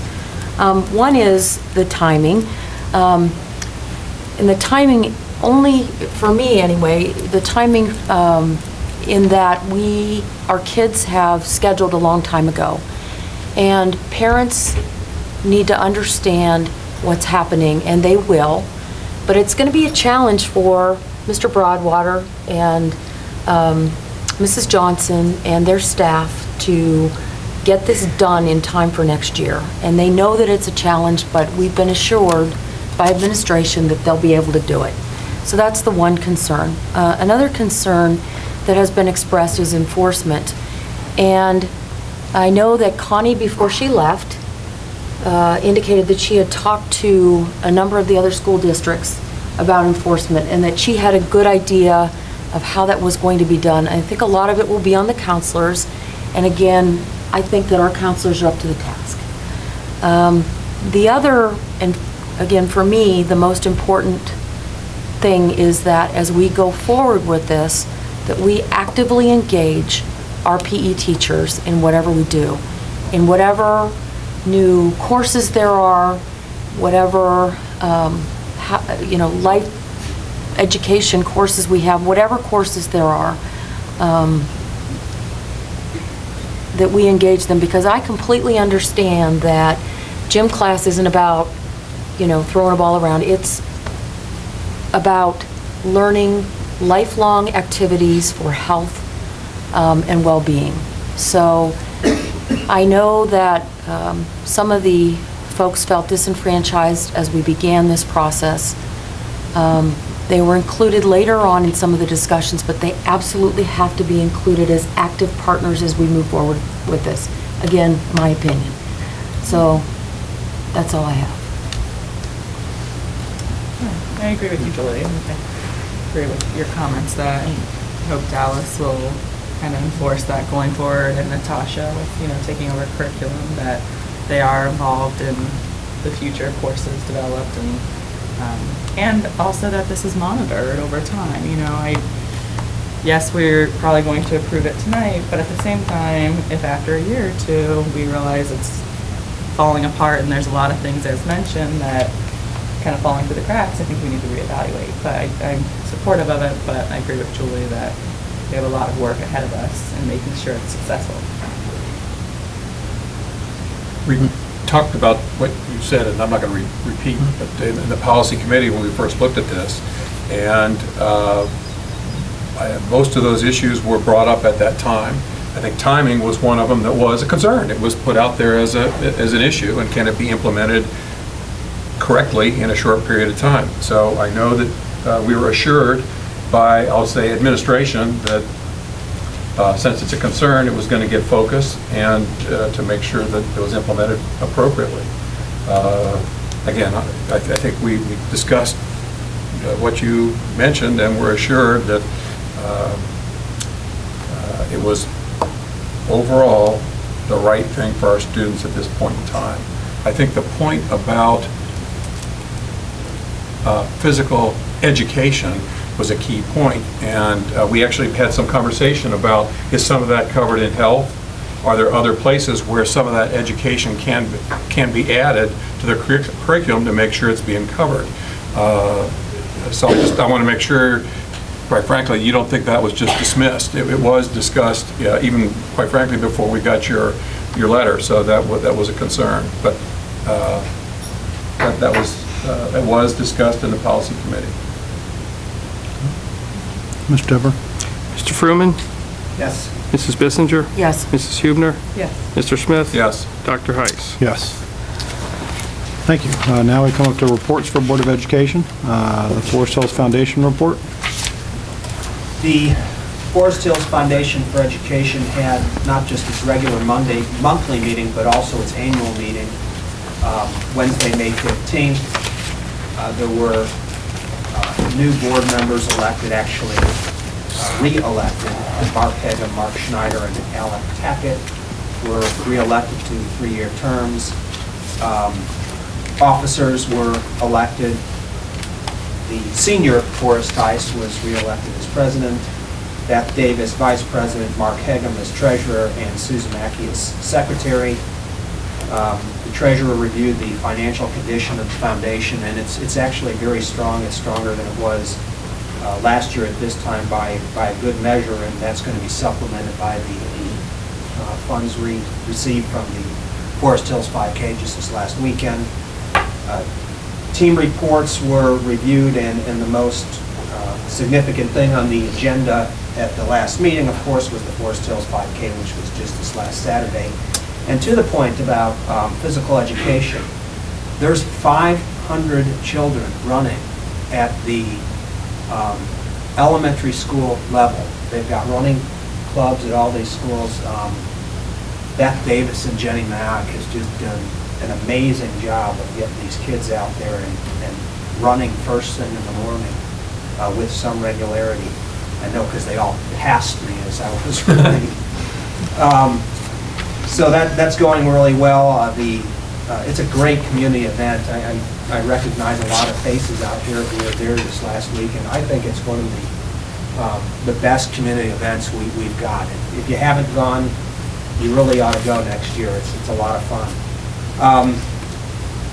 There's further discussion with the schools on the program initiatives. There's people out there at each of the 9 schools talking to them about what we're doing right, what we're doing wrong, and trying to tweak the programs that the foundation is doing. And then next on the agenda, July 27th, there's an alumni golf outing. And finally, Jim Yunker of Smith Beers Yunker was finally presenting his report on the consultant he's done for the foundation, and I know they're digesting that report and will look towards adopting some of the recommendations, I suspect. Great, thank you. Next up, the Safety Committee report. Thank you. We met as a committee on May 15th, and there were a number of things that occurred. First was a community update from Steve Sievers. Walk to School occurred with Summit and Wilson already. I believe it was earlier in May, and AIR, I believe, is tomorrow. Is that right? Is AIR Yes. tomorrow? Yes. It's construction season. If you don't live on Lower Salem like I do, you might not have noticed it, but Salem Road, 8-mile sidewalks, 2 projects on Clough around the YMCA and the Business District will be completed in the next few months. One of the things that, sitting on the committee now, I guess for 8 years, that I've sort of always been a little concerned about, but I've never expressed it, but as fate would have it, it happened in this last meeting, is that Dallas is, and his staff is making a real effort to engage IHM and Miami Valley Christian Academy in our safety plans and our safety trainings, and both the principal from IHM was there at this meeting, as was a representative from Miami Valley Christian Academy, and I get a real sense that they are going to be actively involved in the safety committee. So that was pretty cool. The Hamilton County Sheriff's Office, Lieutenant Matt Guy, who took over for Lieutenant Mike Hartzler, was present, as was Anderson Township Fire, Tom Reamer, and the couple things they talked about were that all beat officers for the Hamilton County Sheriff's Office are coming in our schools. And they're introducing themselves, they're walking around, so they're going to be not an active presence, but their presence is now known in schools. The police and fire did a safety security assessment of all our buildings and made a list of recommendations, some of which we've already accomplished and some of which we're still working on. Probably the most significant thing that happened in the committee was a second presentation on the ALICE training, which is a response option to surviving the active shooter. A gentleman named Don Raybold, who used to be in charge of the Hamilton County Sheriff's Office here in Anderson Township, retired or left here 9 years ago and now lives in Brown County, and he's very active in this ALICE program. And what ALICE stands for, the acronym is Alert, Lockdown, Inform, Countermeasures, Escape, Evade. And it's a program that we are going to incorporate in our safety curriculum, and it is not a linear program. It gives more options to students. It's recommended by the FBI and the Department of Homeland Security. It's done in conjunction with police, fire, and again, it's going to be built into our comprehensive safety plan. It will be rolled out to administrators and staff later this year. Our parents will be informed of it, and the administrators and staff, the staff primarily will then implement it in the building. So when you talk about those things, it's a little uncomfortable, but we need to talk about it. We're continuing to talk about it, and I believe, based on the two presentations we've had in the safety committee, that this is the right way to go. So more on that later. Thank you. Okay. Next up. The legislative report. Legislative report, thank you. I've given you a written summary of key legislative issues, just in the interest of time. Just some of the highlights. All the focus is on the budget bill right now. That went from the governor's office to the House. It's now before the Senate Finance and Education Subcommittee. The key issues there are the funding formula that will have a huge impact on Forest Hills and the voucher expansion. A couple of the other issues that are important as far as the budget bill, the Common Core issues. I think I've mentioned I'm a trustee on the State Board of Education, and we had a trustees meeting this weekend. And it's interesting because we'll get speakers in who will come in, and Debbie Terhart came in as one of the speakers and addressed some of the concerns over Common Core. And I think they felt that it's important for people to understand exactly what it is and what it isn't. There are concerns over, I think the term was government takeover, or federal government takeover of education, as well as some concerns, legitimate concerns about student data mining. But that's another hot topic right now within the legislative world. Third grade reading provisions, and this is not to be confused with the voucher. This is just what will the third grade reading requirements be, and there's some adjustments that are being made in that in the bill right now. Some other issues are school safety. There's a bill that's been introduced in the House Education Committee where they're looking at a number of things when it comes to school safety. Student records, and also special elections are an issue. Again, most of that's covered in what I gave you in writing. If you've got any questions, I'd be happy to try and answer. Thank you. First, real quick, Saga. Maybe if you guys would just let me know, since we're going to partner the board, I don't know if I told you this or not, but we're going to have the board members attending the Saga meetings. And so I have everyone's kind of scheduled through 2013. So just shoot me an email if your date does not work. And then if people would like to share at this, part of the meeting, anything they learned, significant from the Saga meeting, I figure we can share at this meeting. Sounds good. I just have one more. Pushing it, but that's okay. Talking a lot. As we move forward on facilities, we still have the needs of our facilities, and we will at some point move forward. After the dust settles, we will move forward. And I just want us all to think about this as a possibility. We relied on the Ohio School Facilities Commission report for a number of things that we said during this last bond issue. And I'm not asking for any action or anything tonight. I'm just putting it in our heads that it might not be a bad idea to go back to that group, which is now called the Ohio Facilities Construction Commission, and ask them for an update on our facilities. I believe, if I remember right, Rick probably knows that the last time they were here was around 2005, so that's dated at this point. Might be a good starting point for when we do regroup and decide to move forward again. So just think about it, we can talk about it another time. Okay?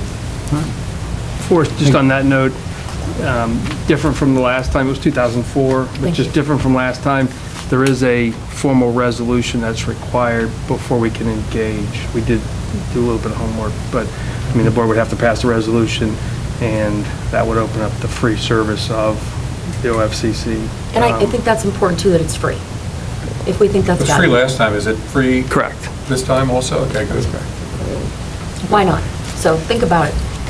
Yeah, because there's a lot of that data, I think, that was outdated, or in some cases, bad data that surfaced this past time I that needs think to be refreshed. I think there will be a more compelling argument for our facilities based on more current data. Thank you. I move that we go to executive session for the appointment, employment, dismissal, discipline, promotion, demotion, or compensation of a public employee or an official investigation, and to prepare for, conduct, or review collective bargaining strategy. Second? Mr. Tepfer? Mr. Fruman? Yes. Mrs. Bissinger? Yes. Mrs. Hubner? Yes. Mr. Smith? Yes. Dr. Heiss? Yes. Our next regular meeting of the Board of Education is June 24th, 2013. Thank you, everyone, for coming. No action. Is this from your dad? No, this is... There's a neat story behind this. I thought you said this was from his dad. He told me it was from his dad. It's from the class of 1963. They are giving these